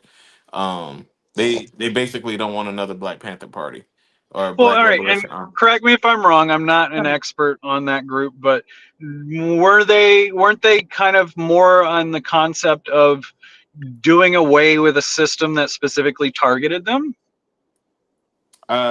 Yes, and separating from that system. So for the most part, with that being said, how many of those other groups at that time were like-minded in that regard? A lot. So Google the Rainbow Coalition. So hold on. You're saying that a lot of these other groups legitimately wanted to essentially end that current iteration of the American government. So when I say end, so let me make sure I'm responsible with my words. The Black Panther Party, they looked at the fact that the government itself, as Malcolm X talked about, wasn't doing shit for us. So because they weren't protecting us, we didn't actually have rights. They wasn't giving us the different things that we needed. So when the Black Panther Party came through and they had like a lot of socialist ideas and somewhat Marxist ideas, but their whole concept was if the police aren't going to protect us, we'll protect ourselves. If they're not going to provide these different services, which is why they had 35 different services. The Whicked program came out of the Black Panther Party. The food I stamp do program, remember that. Yeah, the food stamp program came from the Black Panther Party. So it wasn't so much that, hey, we're trying to overthrow the government, because they inspiration came particularly from Malcolm X, and his whole point and theory was rooted around Black nationalism, ain't had nothing to do with overthrowing the government, but it was reestablishing political power within our community and doing for self, like every other community in America was doing. Enfranchisement. That makes sense. So they was going to do for self what the government wasn't doing, right? So that makes sense. Food in themselves and everything else. Now, part of the problem arises when you go against the establishment and you try to disengage or disconnect from the grid, because I have to be able to exercise a certain amount of control over you. Correct. Yeah. Look at Ruby Ridge. It feels like anytime you majorly try to break out of the mold and make it publicly known on a large scale, and not only make it known that that's your intent, but you have the resources to potentially do so. So the problem with Ruby Ridge, there's a lot of things going on. Some people say he was entrapped into selling those illegal firearms. Some people say that, it's a God-given right to have and do whatever you want to do with firearms. I really don't think you can make an apples to apples comparison between. Well, I guess it wasn't so much that, it was more of the level of force that was brought down on them. All right, so if you're going to say that, look at the movement when they moved. Look at the what? Sorry, I didn't hear that. Move in Philadelphia. They bombed the whole city street, a whole city block. No, it was a whole block burnt down. I remember that. I remember reading about it. Bombs from the helicopters in 1982. Like I remember reading about that. So what? Right, so in the 80s. when we start looking at these things and everything else, right? If you look at the heart and core of the Black Panther Party, they wanted to do this and this. Like, they wasn't talking about overthrowing the government. They was talking about providing for themselves. They wasn't talking about setting up a nation within a nation of only Black people and all other good stuff. Where you look at Ruby Ridge and the guy that was up there, he was a white nationalist, right? Yeah. A lot of times I will get that conflated. I will say, well, they shot his dog and this and everything They else. shot his son, man. Well, the wife was the big thing for me. Yeah, but listen what I'm saying, because right, everyone's like, oh, the ATF, they'll shoot your dog, they shot his dog and everything else, right? That's one of those things that you'll hear being said. But again, we'll never talk about, well, they're nationalists, they're trying to overthrow the government as we know it, right? So I'll just pick one thing and ignore everything else, right? Just like with the Black Panther Party. Oh, they was militants and everything else. I'm just picking one thing because they stood up for themselves, but they ignored all the. Let me ask you one question. If the Panthers at some point in time felt that they had legitimate resources and ability to do so, would they have? I don't know, because I'm not a Panther and I wasn't there. Wait, what you saying? Would they have overthrown the government? If they thought they legitimately had a real opportunity to do that, do you think they would have taken it? I can answer that in two ways. So first, I say no, because they already had 35 different programs that they was running flawlessly for over the span of almost 20 years. And then I would then venture on to say, even with the wars that's going on in Africa right now, and I remember I had this conversation. I used to work at a college called Western Carolina University. It was in Cullowhee, North Carolina. I used to facilitate this program called Courageous Conversations, to where we basically have a locked door and we lead the conversations in that door, like leave the feelings alone, and we just have real open conversations. And part of which, there was a gentleman, he was a younger white kid, and he said, hey, I don't hate Black people, and I'm not saying you're saying this at all, but this is leading back to my point. He was like, I don't necessarily have a problem with Black people. I just really honestly, I know the history, I see it, and I feel like if Black people get into power, they're going to do to us what we did to them. Well, no. Now, I didn't make that assumption. Let him make his point. Let him Matt, land the plane. I done already addressed that. That's not what you're saying. Okay. Sorry. I was like, oh boy. I pre-addressed. No, you're not right? yeah. So my point is saying that I told him, and I'm circling back around, so just stick with me. Africa is the largest continent on this earth. Never once have we ever heard. Now, again, as I told you, I studied Latin in high school, and even I had encyclopedias growing up. There were countries in Europe that their whole mission was to grow the biggest army and go around and conquer everything. I can't name one army from Africa that went anywhere to conquer anything or colonize.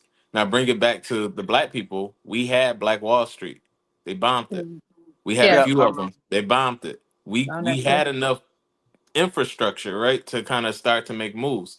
Now, even when it comes down to the Black Panther Party and what they would have tried, one, just the way this country is already set up, they was only gonna get so far anyway.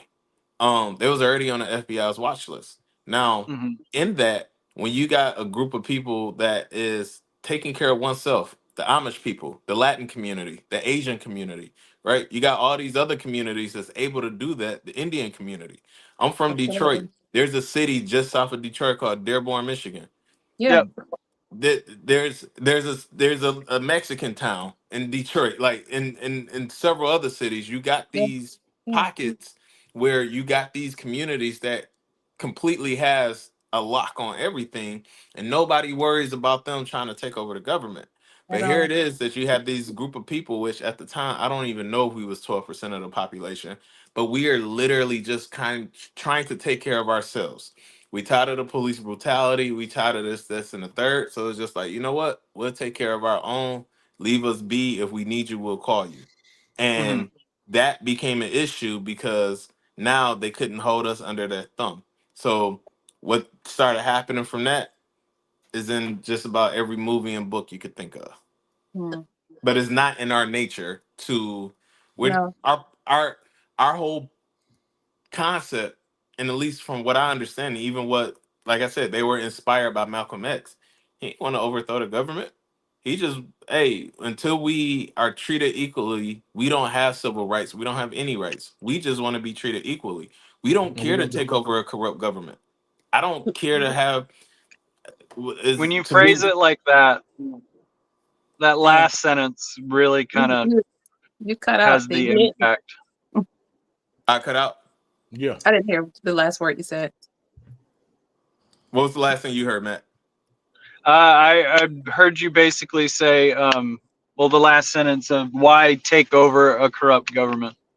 Yeah, we don't want to take it over. Like, we have Mhm. no interest in taking over. We wanted equal True. rights. So we had our own stuff, and this country would not let us have our own. It's like we had two monopoly boards. White people had Right. theirs, we had ours. We ain't have as much money, but we was okay. And then it was just like, nope, you can't have your monopoly board no more. So it's like, Right. shit. All right, what else we got? And it's like, well, maybe you could join ours, but we done been playing for 200, 300, 400 years, and now you get the startup money. Good luck. All the properties are gone. And it's just like, the fuck. All right. And we don't want to take over the monopoly board, but we just want the right to live without police brutality, Mhm. without the racist, the prejudiceness, the all that other stuff. Just give us our rights and leave us the Disrespect. hell alone. That's it. And just be treated like a man. And at the Yeah. end Well, of I the get day, it. I mean, it's the difference between That's it. surviving and living. Yeah. right. And Yeah. That's for the it. longest, we're surviving.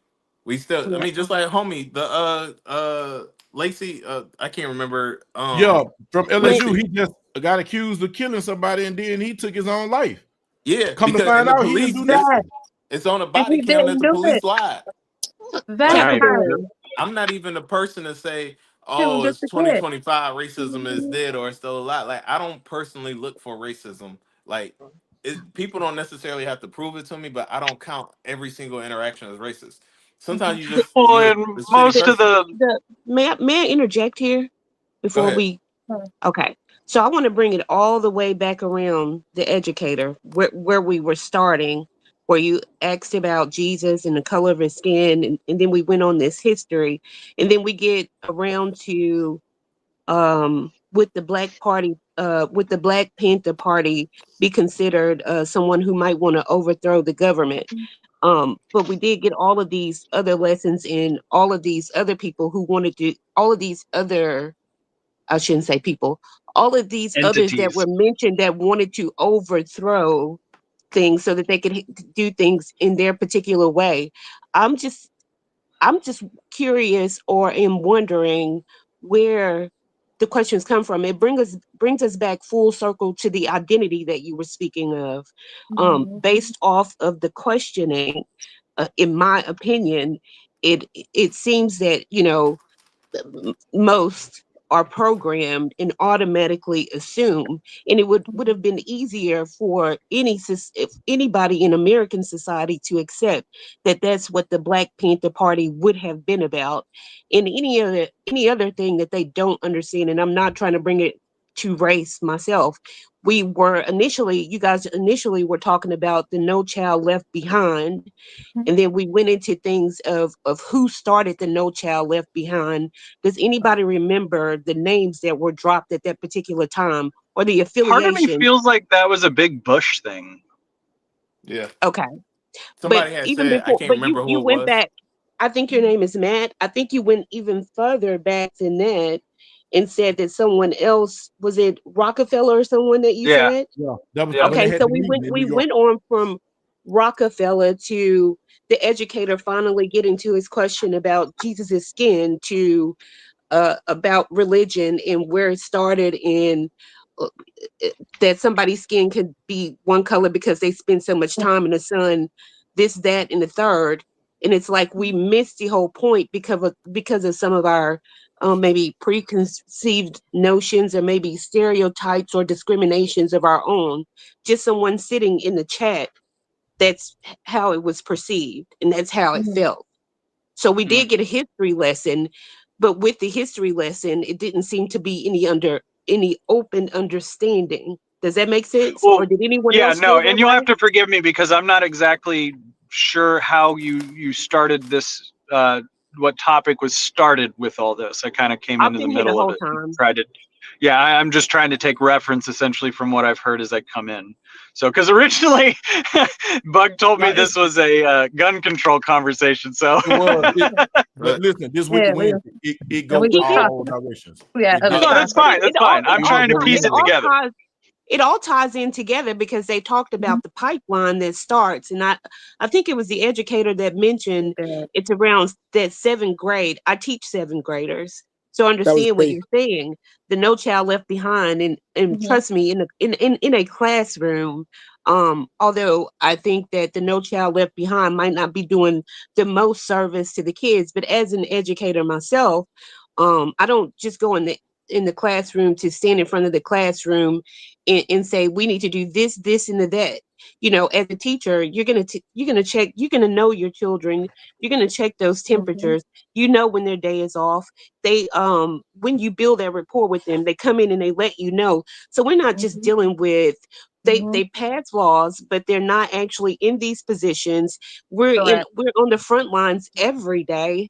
And what I've recognized is that I'm not only a teacher, I'm also a second mom to someone, a counselor to someone for, somebody that they can cry on their shoulders. I take these children home with me. I wake up with them in the morning. And so it doesn't stop there, but we don't address the underlying issues. And it's really a socioeconomic issue. We used to have, I don't know if you guys remember, but in school we had T buildings. Does anybody remember the T buildings? Yeah. Okay, that's where they put the kids that were SPED kids with the IEPs, with the IAPs and things of that nature. Well, if you notice now, and I taught one year full on self-contained SPED.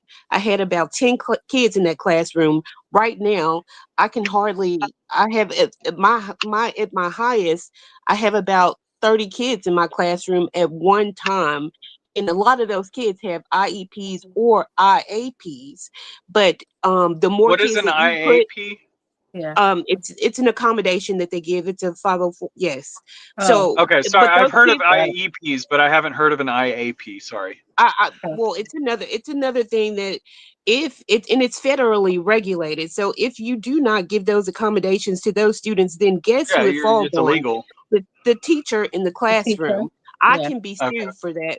But my point that I'm trying to make is that the more kids that are in a self-contained class, the more funding that particular school will lose. And then let's take that up a notch. So say that I am in an urban school, which oftentimes I am, and we're already not getting the funding that we need, and we have the children that should be in, and you keep those kids in the classroom. Now we're in a battle if we're going to be overtaken by charter schools and things of that nature because test scores are not where they are. Like, it's a ripple effect. Like, I hear my husband say all the time that, shit rolls downhill. So we have all of these people who are making these decisions, and also us as citizens, we have the right and opportunity to go out and make these votes. Again, the educator, and then I'm going to be quiet because I can be a little long-winded. You talk about Democrat and Republicans and things of it's all a way to keep us separate in some way, where we have these divided discussions and we get absolutely divide and nowhere conquer. because people are still going to hang on to whatever they perceive. And most often that starts around that kitchen table when they're having dinner at night, and the little things that are being said, and the little things that kids pick up on, and then they own them as their own, and then they get more cynical as time goes on. And so I'm sorry, Matt, and this is no shot. I don't know how you're going to take this. I think it started for me when you were completely I'm going to stop there. I digress. No, it's okay. It's okay. I digress. Say what you say. No. Okay, so do not limit issue, your speech here. My issue then, Matt, is when the educator was not allowed to finish his point, because I wanted to hear what he had to say after he told us about Jesus having the skin of copper and the hair of wool. And I think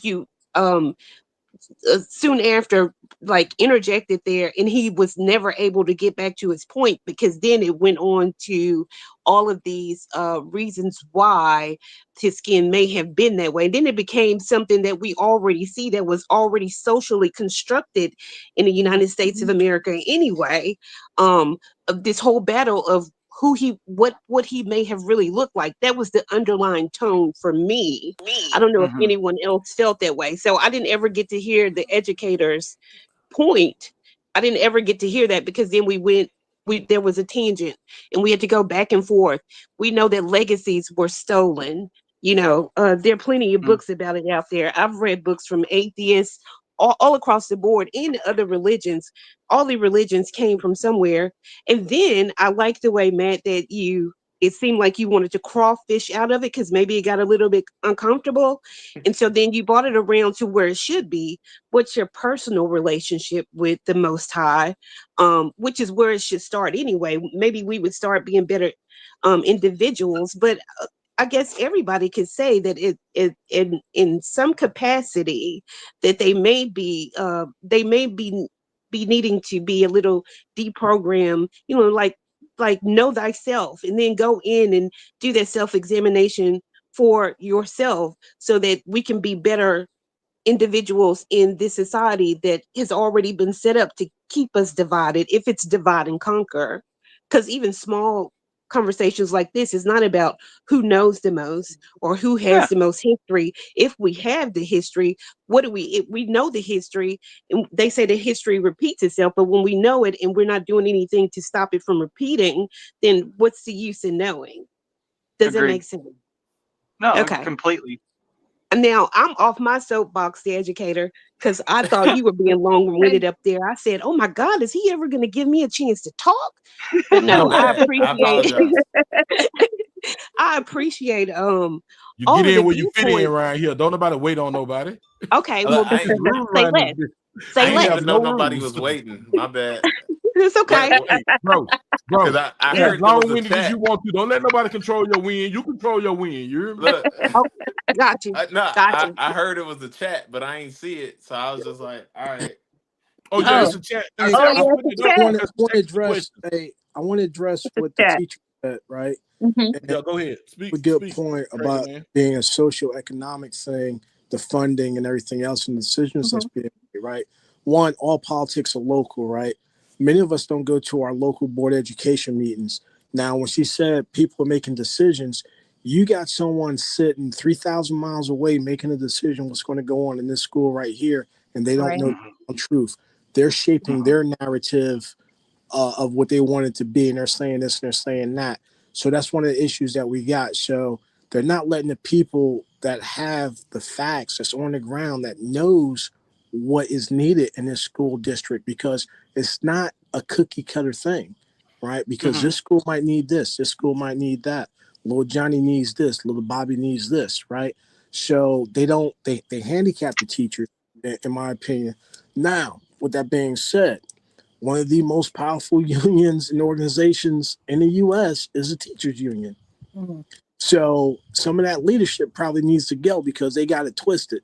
Like my man Rollo Goodlove said, your kids is eating tater tots, they eating shrimps. Right? So there has to be a balance. There has to be accountability, right? Because we're pumping all this money into the police, the board of education, the school system, but we're not really getting any returns. What's the returns on that investment we're getting, right? Because we're pumping, I think the U.S. spends per capita the most in the industrialized world per student, and we got like the least of the returns. So where's that money going? Now you can go from just cross city lines, and we got a school building, and over here they got a campus, right? Right. And when I say a campus, man, they got a computer lab, robotics College lab, campus. right? And you're talking about maybe 500 feet, but it's that zip code, because that zip code has higher property values. So they got more money to throw at it. They can hire, I'm not going to say better talent, but the talent that they do come in, they're not starting 300 meters back in a 100-meter race. They got books, they got books, they got computers at work, they got heat, right? Yeah. I ain't worried about 2 + 2 when I'm fucking shivering. I can shiver at home. No, I get that. I came from a similar demographic to that. I came from a public school that had an immense amount of funding for a public school, and I would agree with that assumption or that assumption. That is pretty damn accurate in my opinion. Absolutely. You know, Absolutely. and some of the schools and cities, you know, they've taken out some of the programs that, hey, everyone's not going to be a rocket scientist, everyone's not going to be a fucking pro athlete. You need carpenters, you need this, you need that. They've taken out some of those vocational programs, right? So, you know, then they do that. Now here's what kills them. Here's what kills them.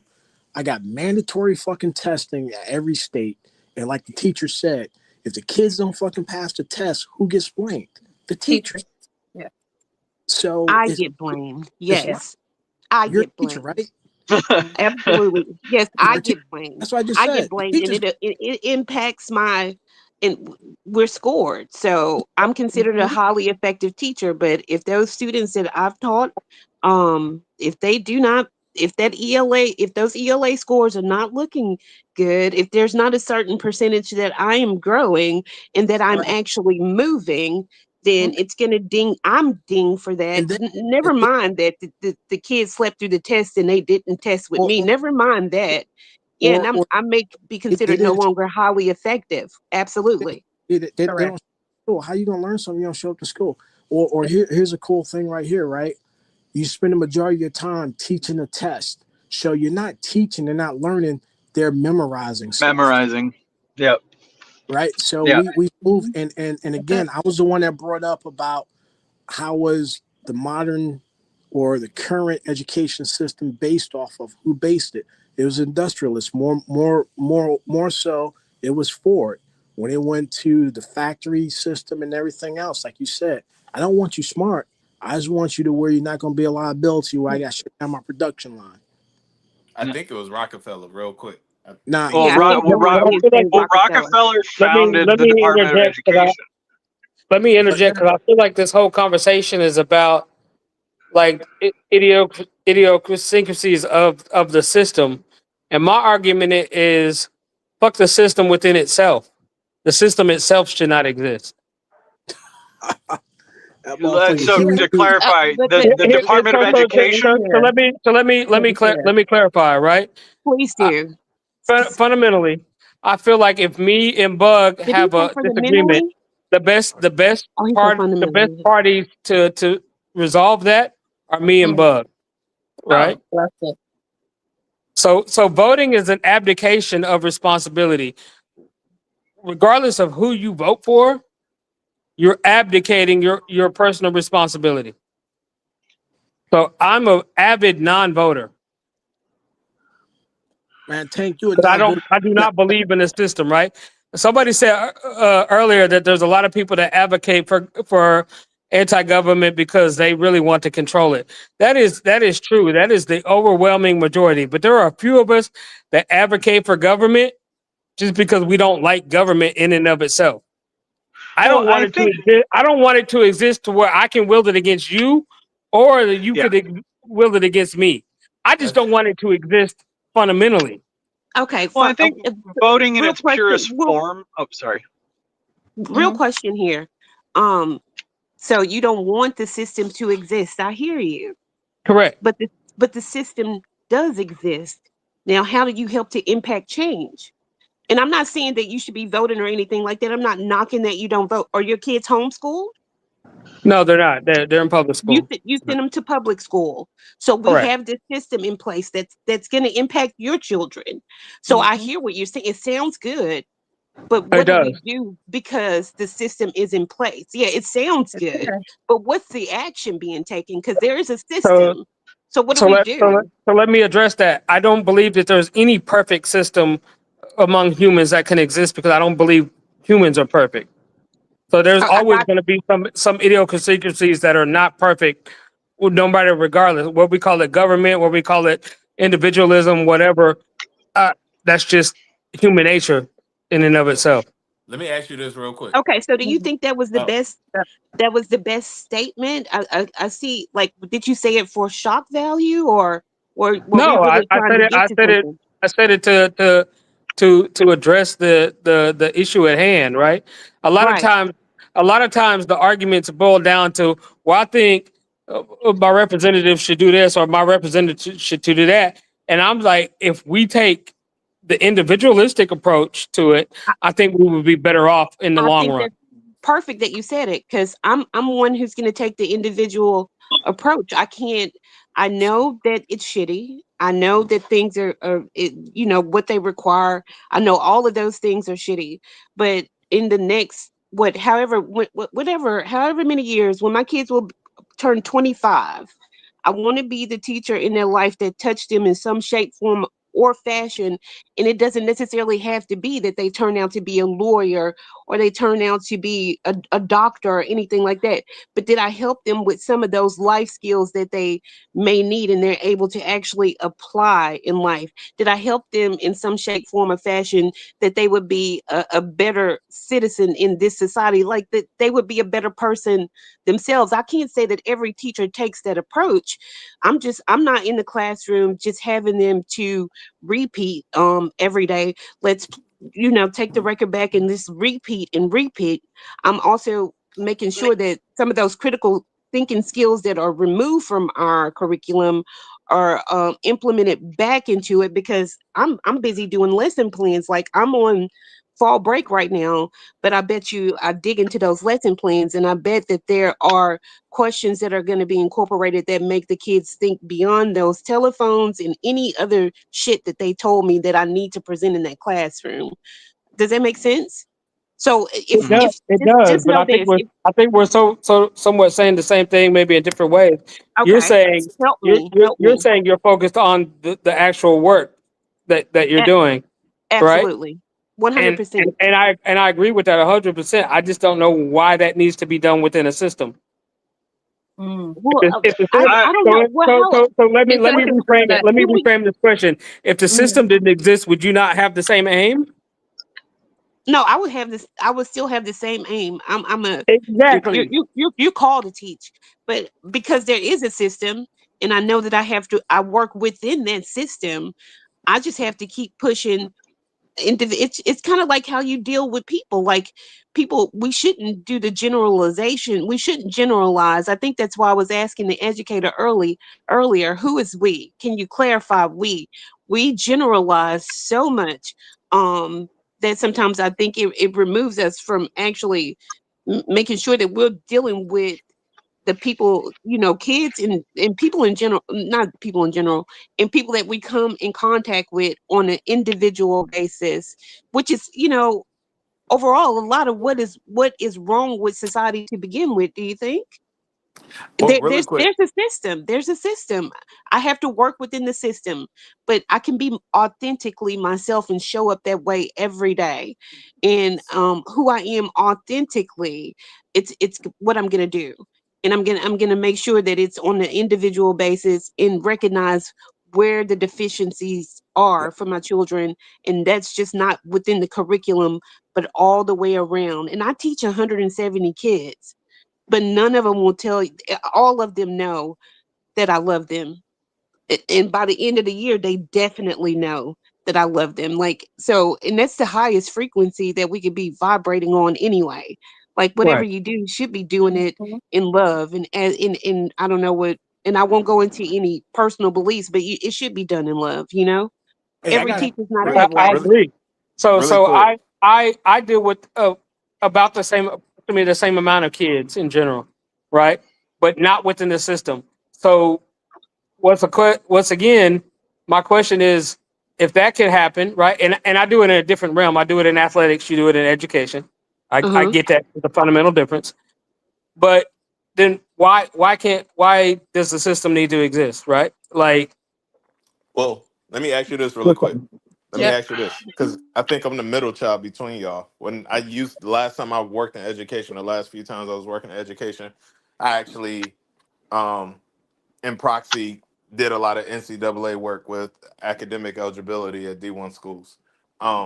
But also, I'm the type of person, I have 2 master's degrees, and the only way my son is going to college is if he wants to go to a STEM field or if he's playing a sport.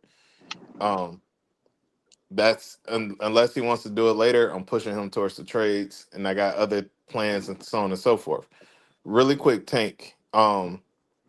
I well, let me make sure I address this part. So generally, when I'm speaking in a generalization, I try to make sure I quantify that and I announce that. But Tank, when you say the system itself and government, and you feel like government shouldn't exist, let me understand your foundation on what do you think the original purpose of our government was?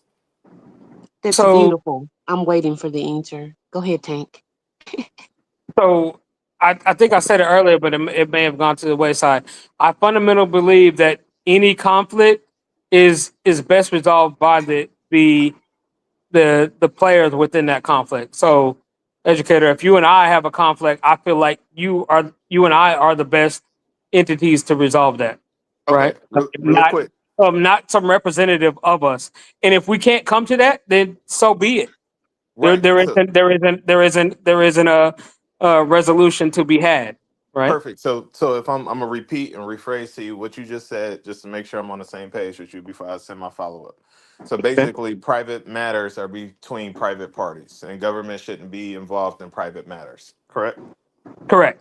All right. Oh, So great. what is, and I'm gonna restate my So, question I'm because not an ANCAP, but I'm damn near an ANCAP, right?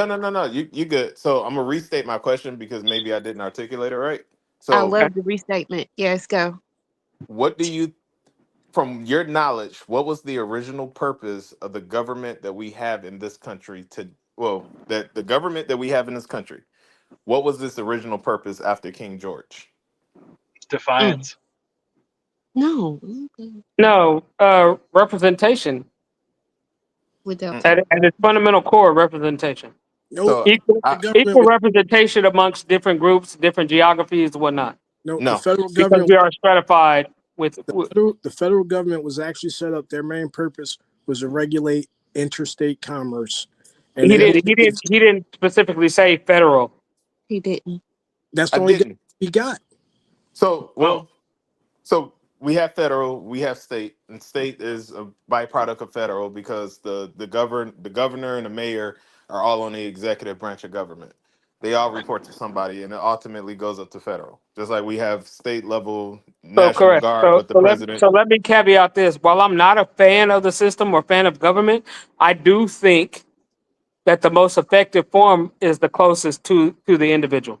So really quick, that was the so after King George and all that, take a chance or take a second to kind of look at what types of forms of government that was going on back then with the Federalists and Anti-Federalists and things of that nature. But for the most part, the way it was set up, especially, and I'm not a big fan of the Republican Party like that. In some instances, yes, some no. If I had to align myself, if I had to, it would be closer to the libertarian. But the whole concept is private matters are between the people. Private matters itself are between the people, and the government only comes in for certain situations or iterations. Just like the first time, I think, if I'm not mistaken, that there was a tax after King George was for the Civil War. Like, Right. and So then I don't know if you generally, remember. I don't know if you remember a while back within this conversation, I talked about being a fan of small government or whatnot. yeah. Exactly. So And that and was, but and there is a fine line between republicanism, especially in the Texas context, right? So I say I'm a Texas Republican, but like so people's like, oh, you're Republican Trump. I'm like, no, like you could have gone to George Bush, even though you've been wrong. But Ron Paul would probably be the better example. You know but what I'm saying? So when you say yeah. libertarianism, right? That's where I'm going with this. So my point is the fact thereof, that was the way our government was originally designed to be. And then you had Exactly. all this other stuff that happened, and then of course Franklin D. Roosevelt and all the stuff that he did, right? So the government that we currently have now wasn't the way it was initially designed to be. State level government is not the way it was originally designed to be. So the government that we have today, almost how we was talking about the Jewish community, right? And I'm being careful, But it's one of those things, and just like I talked about the color of Jesus, it's like, all right, what we talking about today, is it the historical reference? Now they all could be part of the same thing. The government is still the government. The Jewish people of today are still Jewish people, right? But then it's like when you leave out the history out of context as to what's going on today, and we look at today as this is the way it always has been, then we won't come to complete conclusions on how things are working, or even come to complete resolutions on how to fix it. Because even in the conversation, which I loved about public schools and property taxes, but if you look, especially in our neighborhoods, we don't own the homes in our neighborhoods, like in the inner city. So a lot of that Right. is government housing, and that's being subsidized. And so when we start thinking about why schools are being underfunded and things of that nature, that's part of the problem. That's part of the whole entirety of the problem. And even Miss, I cannot see your name, and I don't want to call you the wrong name, but you're the teacher, the seventh grade teacher. Um, when you had asked her about, well, why don't you set up your own situation? Like, you don't need the government to do that. I 1000% agree with you when you told her she doesn't need the government. And I got pushback because depending on the state that she's in, I'm in Florida. They doing a big push on homeschools. So maybe if she was in Florida, which, and that's why every state has its own sovereignty, in Florida, she could do that and set up a whole thing.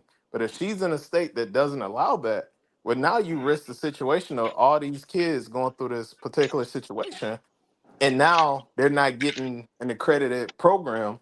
And so they spent all this time doing this thing, and then who's impacted? Who's hurt? I think there was a story about a guy in Missouri who ran a school on the waters because that's federal. So he ain't have to worry about the state law. He did things as a black guy. He did things because it was accepted federally. So it's like when we're starting to think about how can we get around the system, or how can we buck the system, or however you want to call it, I like to liken it back to, if we all here play spades, you just don't sit down at the table without asking how y'all playing. Because if you do that, you're gonna lose. It don't matter who you running with. If you don't know the rules of the table before you sit at that table, you are gonna lose 1000% of the times. You That's like, how true, you but throwing a there's deuce some over an overarching ace? Yeah, check it out.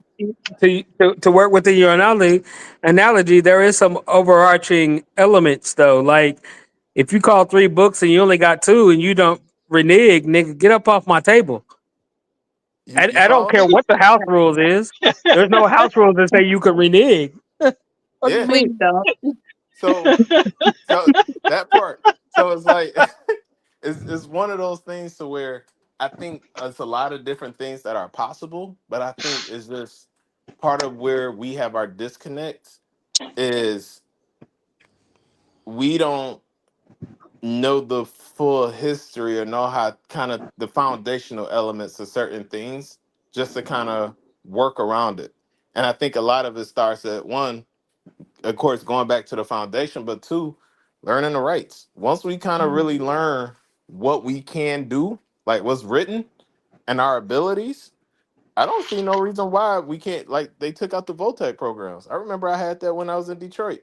They took those out, and those were big. Now True, there's a but It but was. let me ask you this, particularly in the context of education, go ahead. isn't isn't integration and when I say the system or whatnot, like isn't that relatively recently? Like that came about in the '60s. The We integration. existed way before that, and we had I'm better sorry. outcomes. I don't mean to cut anyone off. I apologize. I have to. I'm gonna have to bow out. I've got to open at work tomorrow and didn't realize what time it was. Oh, I would. I really oh, appreciate y'all letting me jump in on this conversation. I'm sorry I'm having to leave. I'd love to be in the next one y'all do. I yeah. kind of T told me about it literally last minute, so I do Okay. apologize and thank you again for letting me be involved. Thanks, Matt. Every You Appreciate have the a good Wednesday. night. conversation. Yeah. Have a good Thank Have you a night. good all. one, Matt. Have a good I one. will see y'all Yeah. next time. All Bye. right. Thank you for coming through. Thank So you. just, yeah, thanks, bro. Just to kind of paint a picture to you, to your point. I had the pleasure of growing up with my great grandma. She was born in 1913. She was a college graduate and an English teacher. She went to Brown University in Atlanta. It's not even, or Morris Brown. Yeah, it's not even open no more. No. When Morris you Brown look not at, open anymore? I think it's closed, right? yeah, they closed it. Pretty sure it's closed. Did they recently? That's Wait a crazy. minute, this No, I could have sworn I just seen a band. Unless that hold was an up, let old me. video. Because What? you was watching Drumline. Stop it. Yeah. Yeah, I know, right? No. Listen, I'm a band freak. Like, nah, for real. No, you a That, band nerd. that's I thought usually We what they don't had say that. about the We don't band had that kids. conversation. But I say that to say she was an English teacher. So Mhm. if she was born in 1913, she was definitely done with school right around what 18 plus 13, that's 31. So before the end of the doggone Great Depression, she was done with school. So even I'm not even affiliated in NPHC, but if the Alphas was founded in 1906 and the AKAs, Alpha Kappa Alpha Incorporated, sorority Mhm. incorporated, right? If they were founded in the early 1900s, they were founded at colleges. So they still had schools. They still had the land grants to start the HBCUs. Like those things were still there. So even prior to integration, we still had those things, which is how we were still able to birth lawyers, doctors, the whole nine. Those things still existed. What happened, just like all of our other rights, they started putting hurdles in place. And then when integration started happening, we wanted to be up under their space more than we wanted to be up under our own spaces. And so we diminish our own space just to go visit the other spaces, just to prove that we belong somewhere. Um, that, now when we look back and we look at a lot of the HBCUs, they're severely underfunded and so on and so forth. That's fair. That's fair. Severely underfunded. And we could have just stayed where we were. Nothing was So, happening over there. so let me ask the question. I'm gonna go about it in a long way, Good. using an analogy. But so I'm an AAU basketball coach, right? All right. And the program that I'm associated with last season we sent 14 players to play at the next level, whether that be D1, D2, NAIA, whatever, right? Mhm. And season before that was 11, 14, so like we're ramping up or whatnot. But within the basketball space, um, during my time coming up in the 90s, the 80s or whatnot, like to get to that next level, like you had to be a stud on your high school team. Now scouts are not going. You're not getting no looks out of high school ball unless you play for the IMGs, the Dunkervilles, or whatnot. Outside of that, scouts ain't coming to that. They coming to your AAU games or whatnot. So that's yet another example of the private system leapfrogging the public system, right? To the point where a lot of our kids that are have offers as sophomores and juniors, we're advising them not to even play their junior or their senior year because the risk of injury and effing off your, what I'm saying, what you got set up is just too high or whatnot, right? And all them 14 kids that we don't set to the next level got those positions because of what they were doing in the private system. So flip that same understanding from athletics to academics. Why can't it be the same? Let me ask you this. So, great question. That's a good question. Let me ask you this. When did AAU get its recognition? That's a loaded question because it's been a while, right? I don't know the history of like shoe teams with like EYBL and P32, which we're in, and 3SBB, but that's where the looks are coming from, not school ball.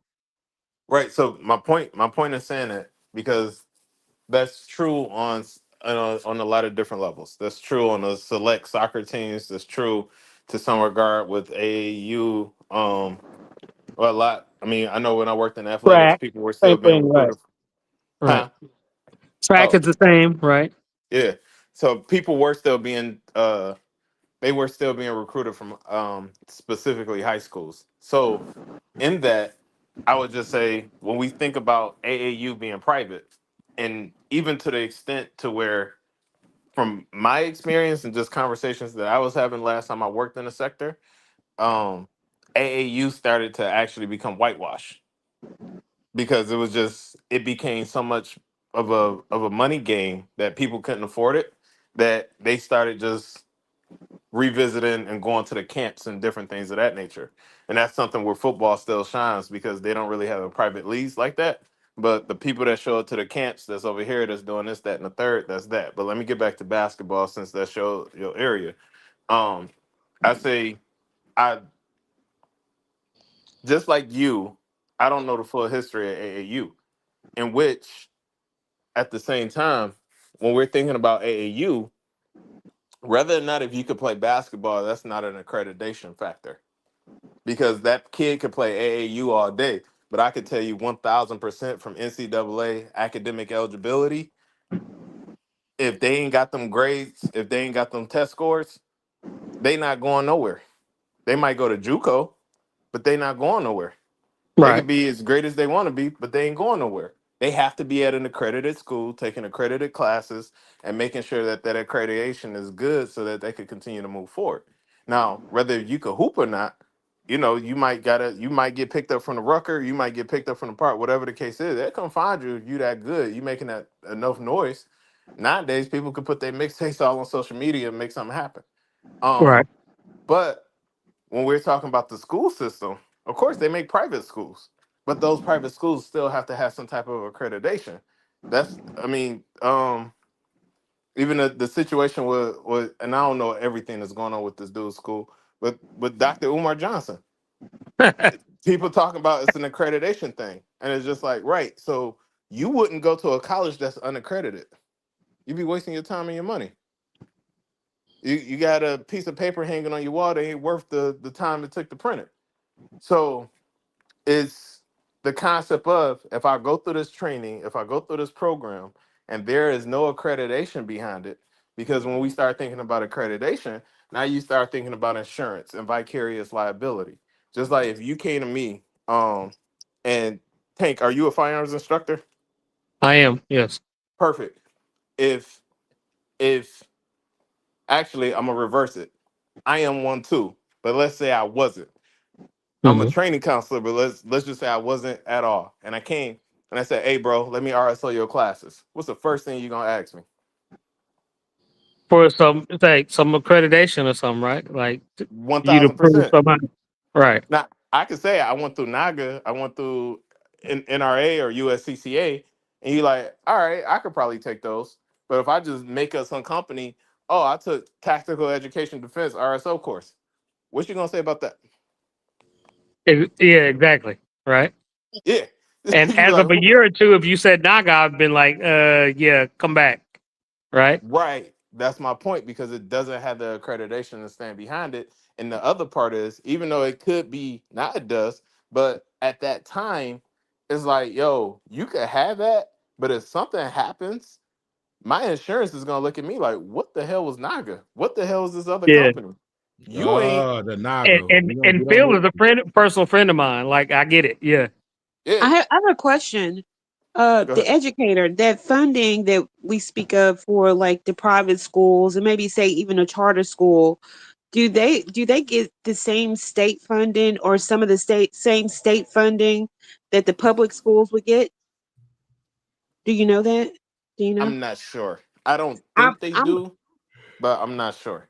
okay. So It depends on I the do state. know. It depends on the I state. I was just gonna I say that. thought in so Florida, listen. they did get some of the funding Yes. Okay. as So my the public schools, but we right. don't. Yeah, So working at one, we didn't have all of the services as the public schools. uh-huh.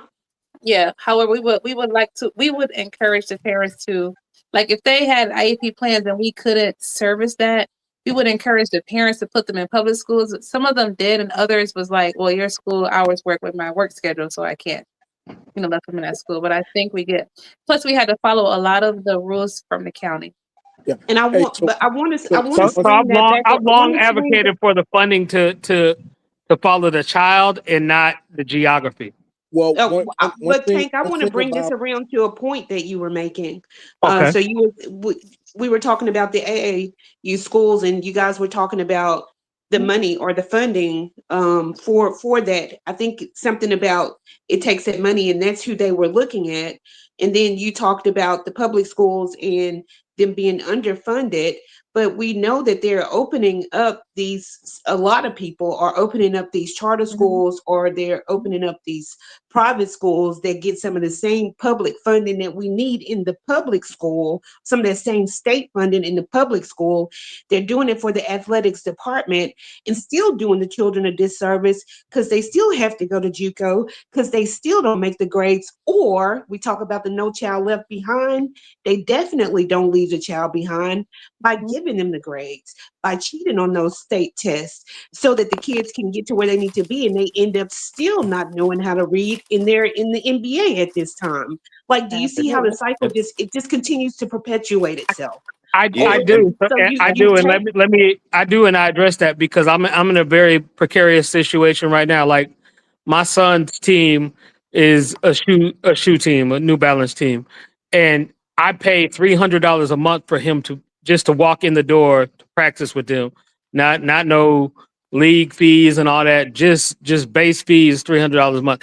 I get that is restrictive within and of itself, but the way I rationalize it to myself, and I get that, like, just to myself, is that is an investment that I'm making into my child. But what you said there shouldn't be now, with any investment, there's a risk of ROI and not panning out. Yeah. But your question was, why does this system exist?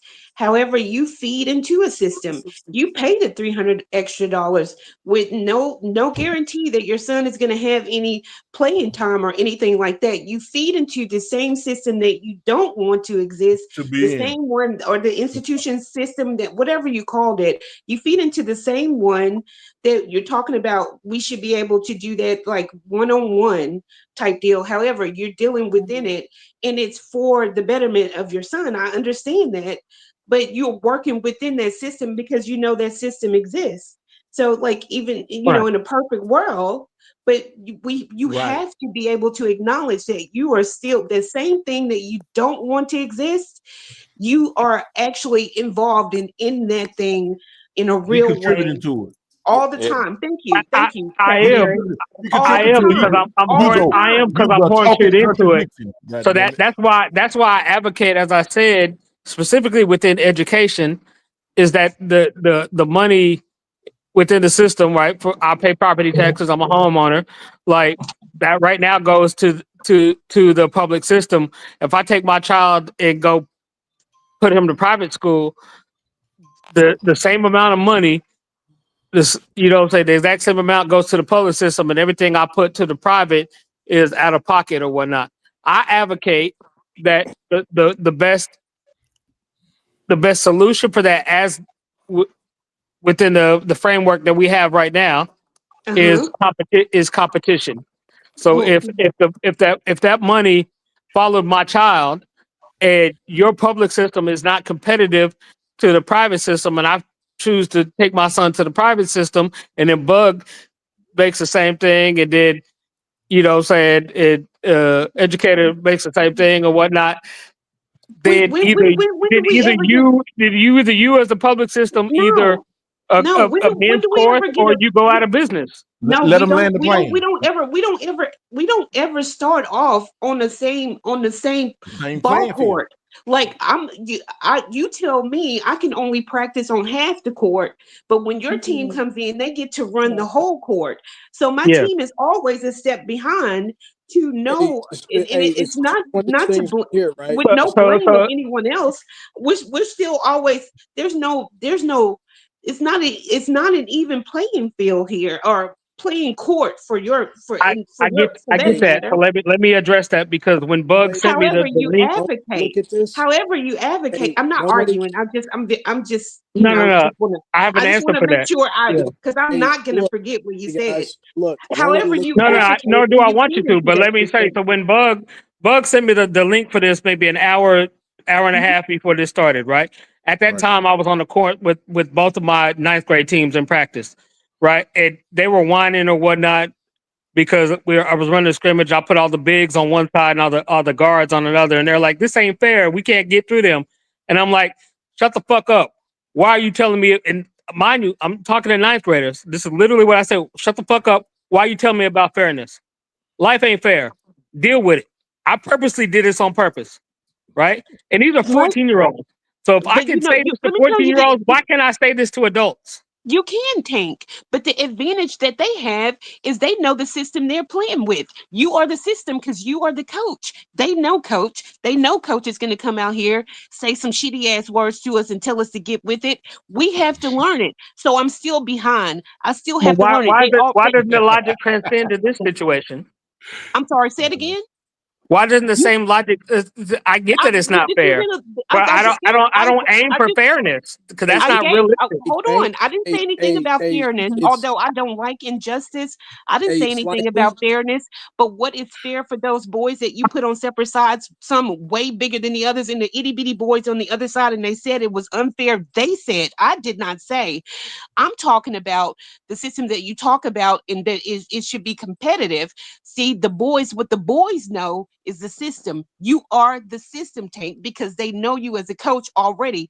However, for however long you've been teaching those ninth graders basketball, they know you. People coming into a system or the system have to learn that system and how to work within that system and still get the same results that you're talking about. So I'm saying that those boys, say I send a whole nother set of ninth graders in there and you put them on one side. You've never coached these boys, right?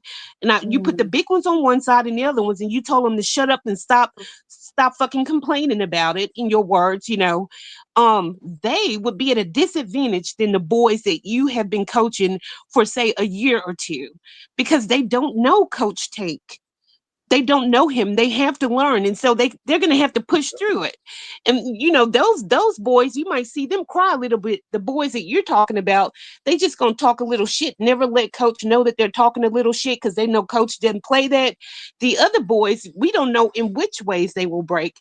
So then you have to study them, just like those boys would have to study you, their new system. So we can go on. We can just continue to go My answer to on. that is necessity is the mother of invention.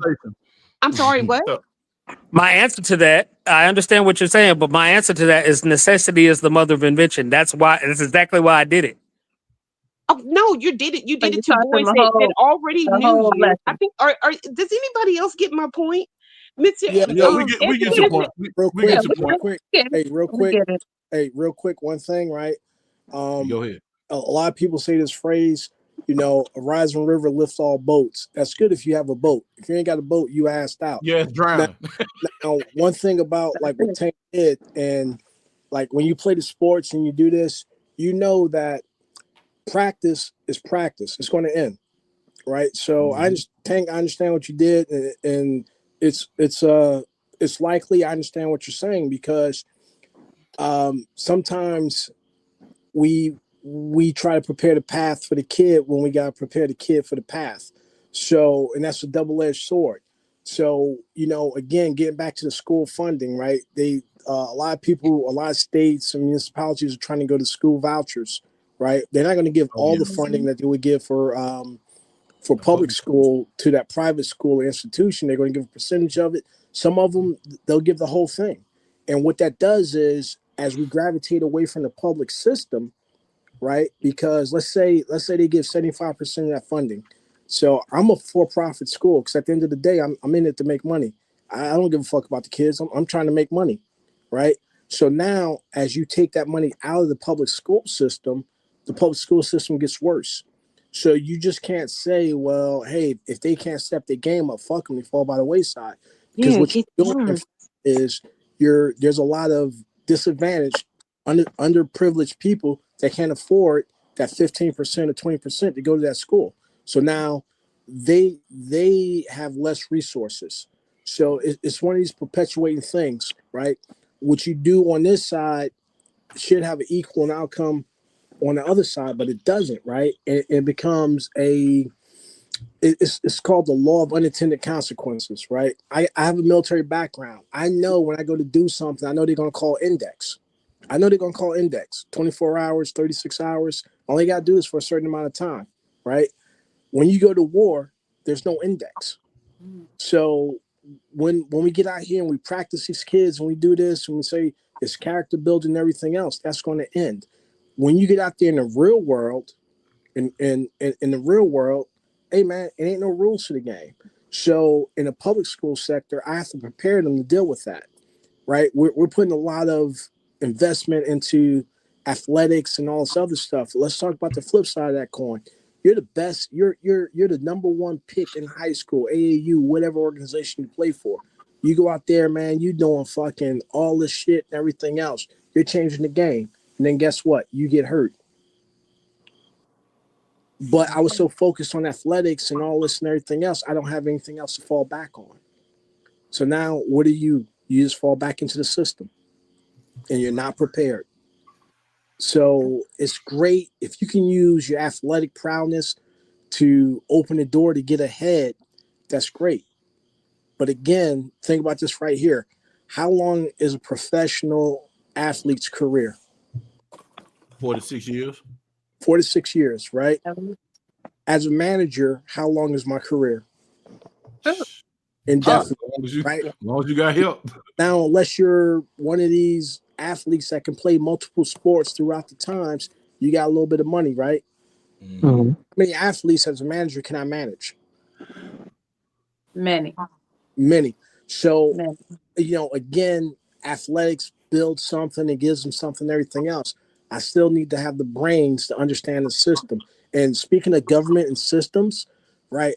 Think about it like this, right? In Italy, in Africa, you had different tribes and everything else. Wasn't that a form of government? They had one person who was a shot caller saying this, saying that. Look at gangs. That's a form of government. In the lowest empirical level, you got someone that's in charge, someone you bring your problems to, they solve your problems, they tell you what to do, how to do it, and everything else. It's a hierarchy. Humans, we have a tendency to get together in groups, clans, families, whatever, tribes, and that's a form of government at the lowest basic levels. There's a hierarchy. Exactly.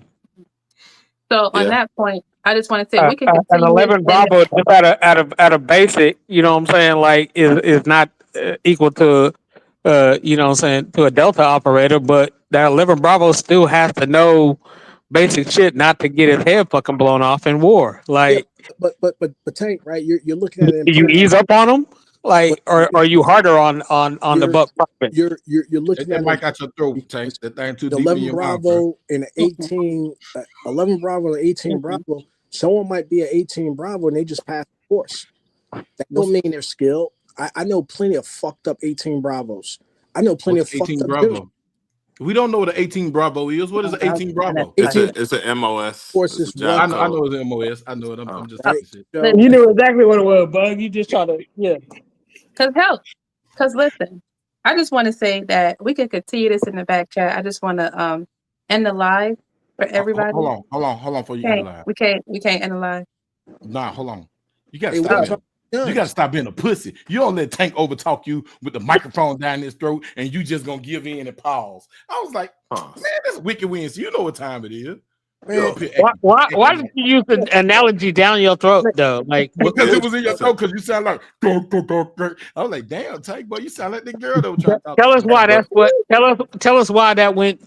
That's the first place your mind went. We ain't even trying to talk. No, we're not. Let's analyze that. We didn't end up over there today. We went over there today. We did pretty good. We did pretty good. We just want to thank everybody else for coming out. Thank you for coming out. Thank you for joining us on Wicked Wednesday. We really, really hope that you can join us next week on Wicked Wednesday. Okay. So until next time, make sure you like, please share, subscribe.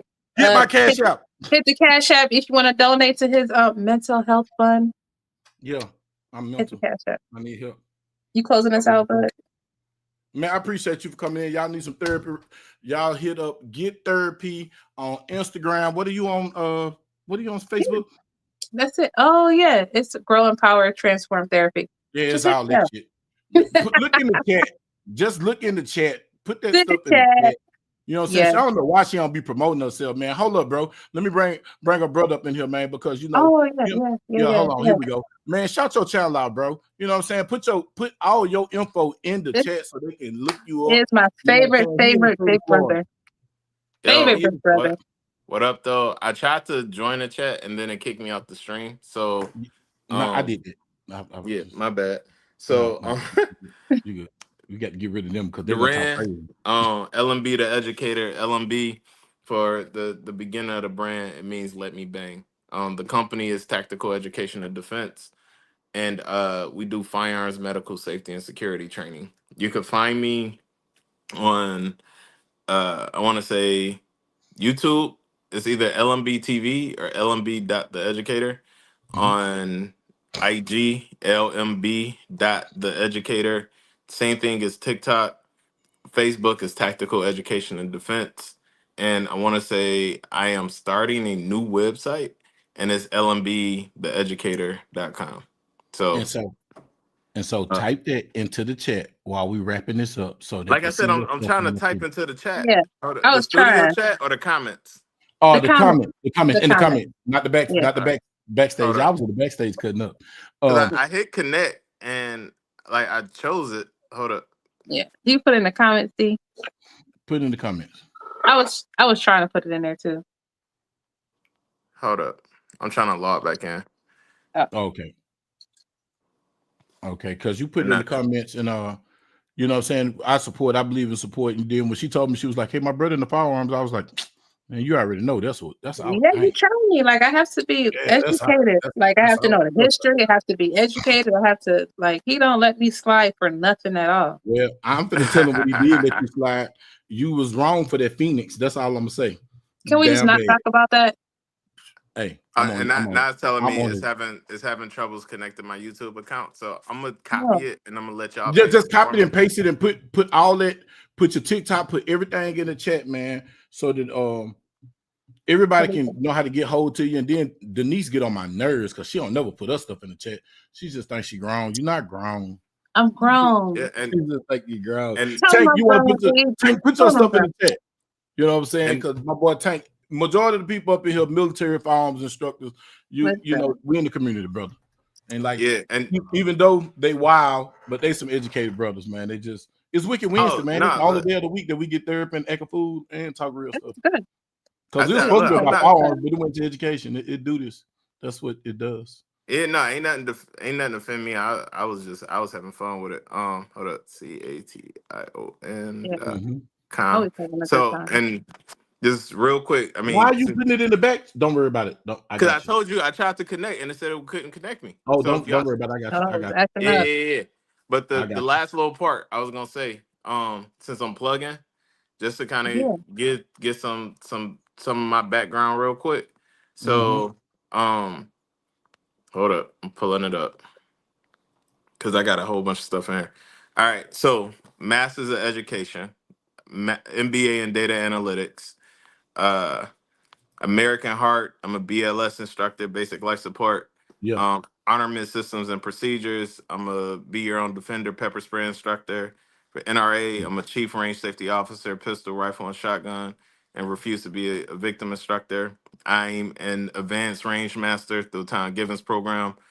Through the American College of Surgeons Committee on Trauma, I'm a Stop the Bleed instructor. Through the USCCA, I'm a Concealed Carry Home Defense Training Counselor, AR-15 instructor, Children's Firearm and Safety, Concealed Carry Home Defense, Countering a Mass Shooter, Defensive Shooting, Emergency First Aid, Marksmanship, Range Safety Officer, and Women's Handgun and Self-Defense instructor.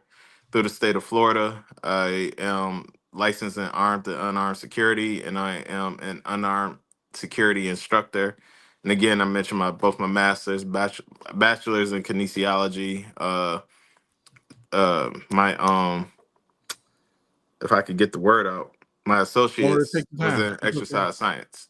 So I'm a member. You just a smart Negro. One of them. Yeah, that's spooked that's at by the door. I'm an attorneys on retainer member and armed affiliate. I'm part of Black Brass Gun Club. We out here in Ruskin, Florida. I'm partner of Enlighten Florida, member of the Firearms Policy Coalition, Gun Owners of America, NAGA, National Black MBA Association, the Tampa chapter, NRA, New Standard Group, USCCA. We in there. Hey man, I see you in there, and you got a lot of certifications. And I'm his favorite sister in Florida. I would say we're not even talking about you. It's not about him today. It's about him, man. Him. That's my big brother. That's him. Yeah, I appreciate y'all for real. No, man, dude. Listen, we in Texas. Look, we everywhere. You know, Bug Nation brothers. They Alaska, they Virginia, North Carolina. We all over the United States, bro. I can go in the states and call somebody and be like, "Hey, what's happening, bro? I'm in the city." You know what I'm saying? Mm-hmm. So, look, bro, it's all about exposure, and like-minded people need to be in contact until you find out if they like-minded or not, because there's a lot of imposters and pretenders in this video. You know exactly what I'm talking about. Yes, you know what I'm talking about. I put that in there wrong. I put that the link in there wrong. My bad. Hold on. I got it pinned on YouTube. So if anybody on YouTube, they can see that I got it pinned. Yeah, and, I put the wrong one in there. I'm just gonna tell you, somebody in the back chat said, "Damn, his resume long-winded." I ain't gonna say who said that, but that was funny. I was like, why y'all didn't put that in the public comments? I'm tired of y'all going hard in this back chat.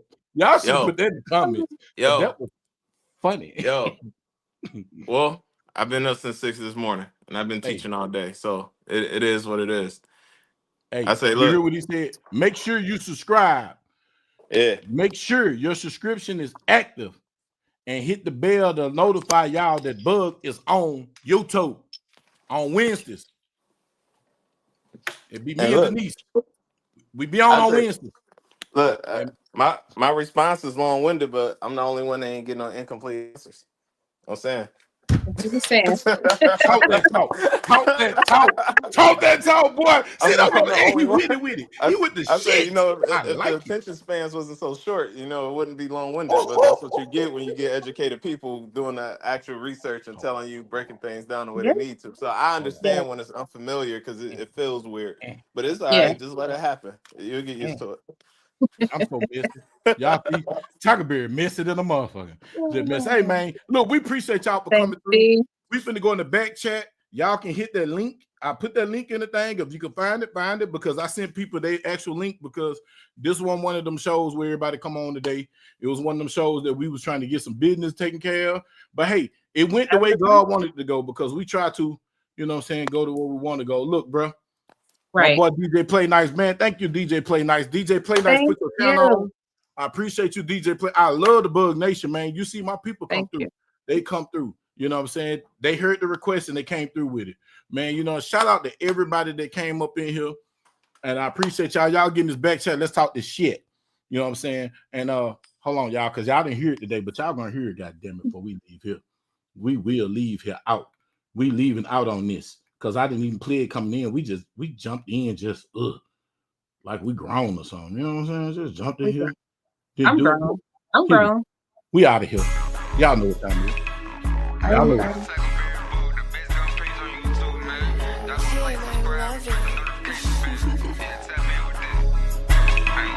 TackleBuryBug get the squeeze and he tryna put on a show. Book was strapped like the neighbors, then it clips on every pole. Nigga know about Bug Nation when it's up though we don't go. Cause shoot a movie, hella clips and hollow tips can make a show. Liz and 9s, 223s, got choppers and cool beans. They say Bug came through and left 50 shots on the steam. Big ass stick, he pull the trigger, it's kicking like gas feet. Big telescope on top of the stick, that bitch reach 1,500 feet. Like what you want, got buku iron, nigga. What you tryna see, got 45, 40s and 9s, nigga. Anything you need, got 223s and 62s. B say he a different breed. Bug Nation, we go where we please and we'll never leave, nigga. Got buku iron, nigga. What you tryna see, got 45.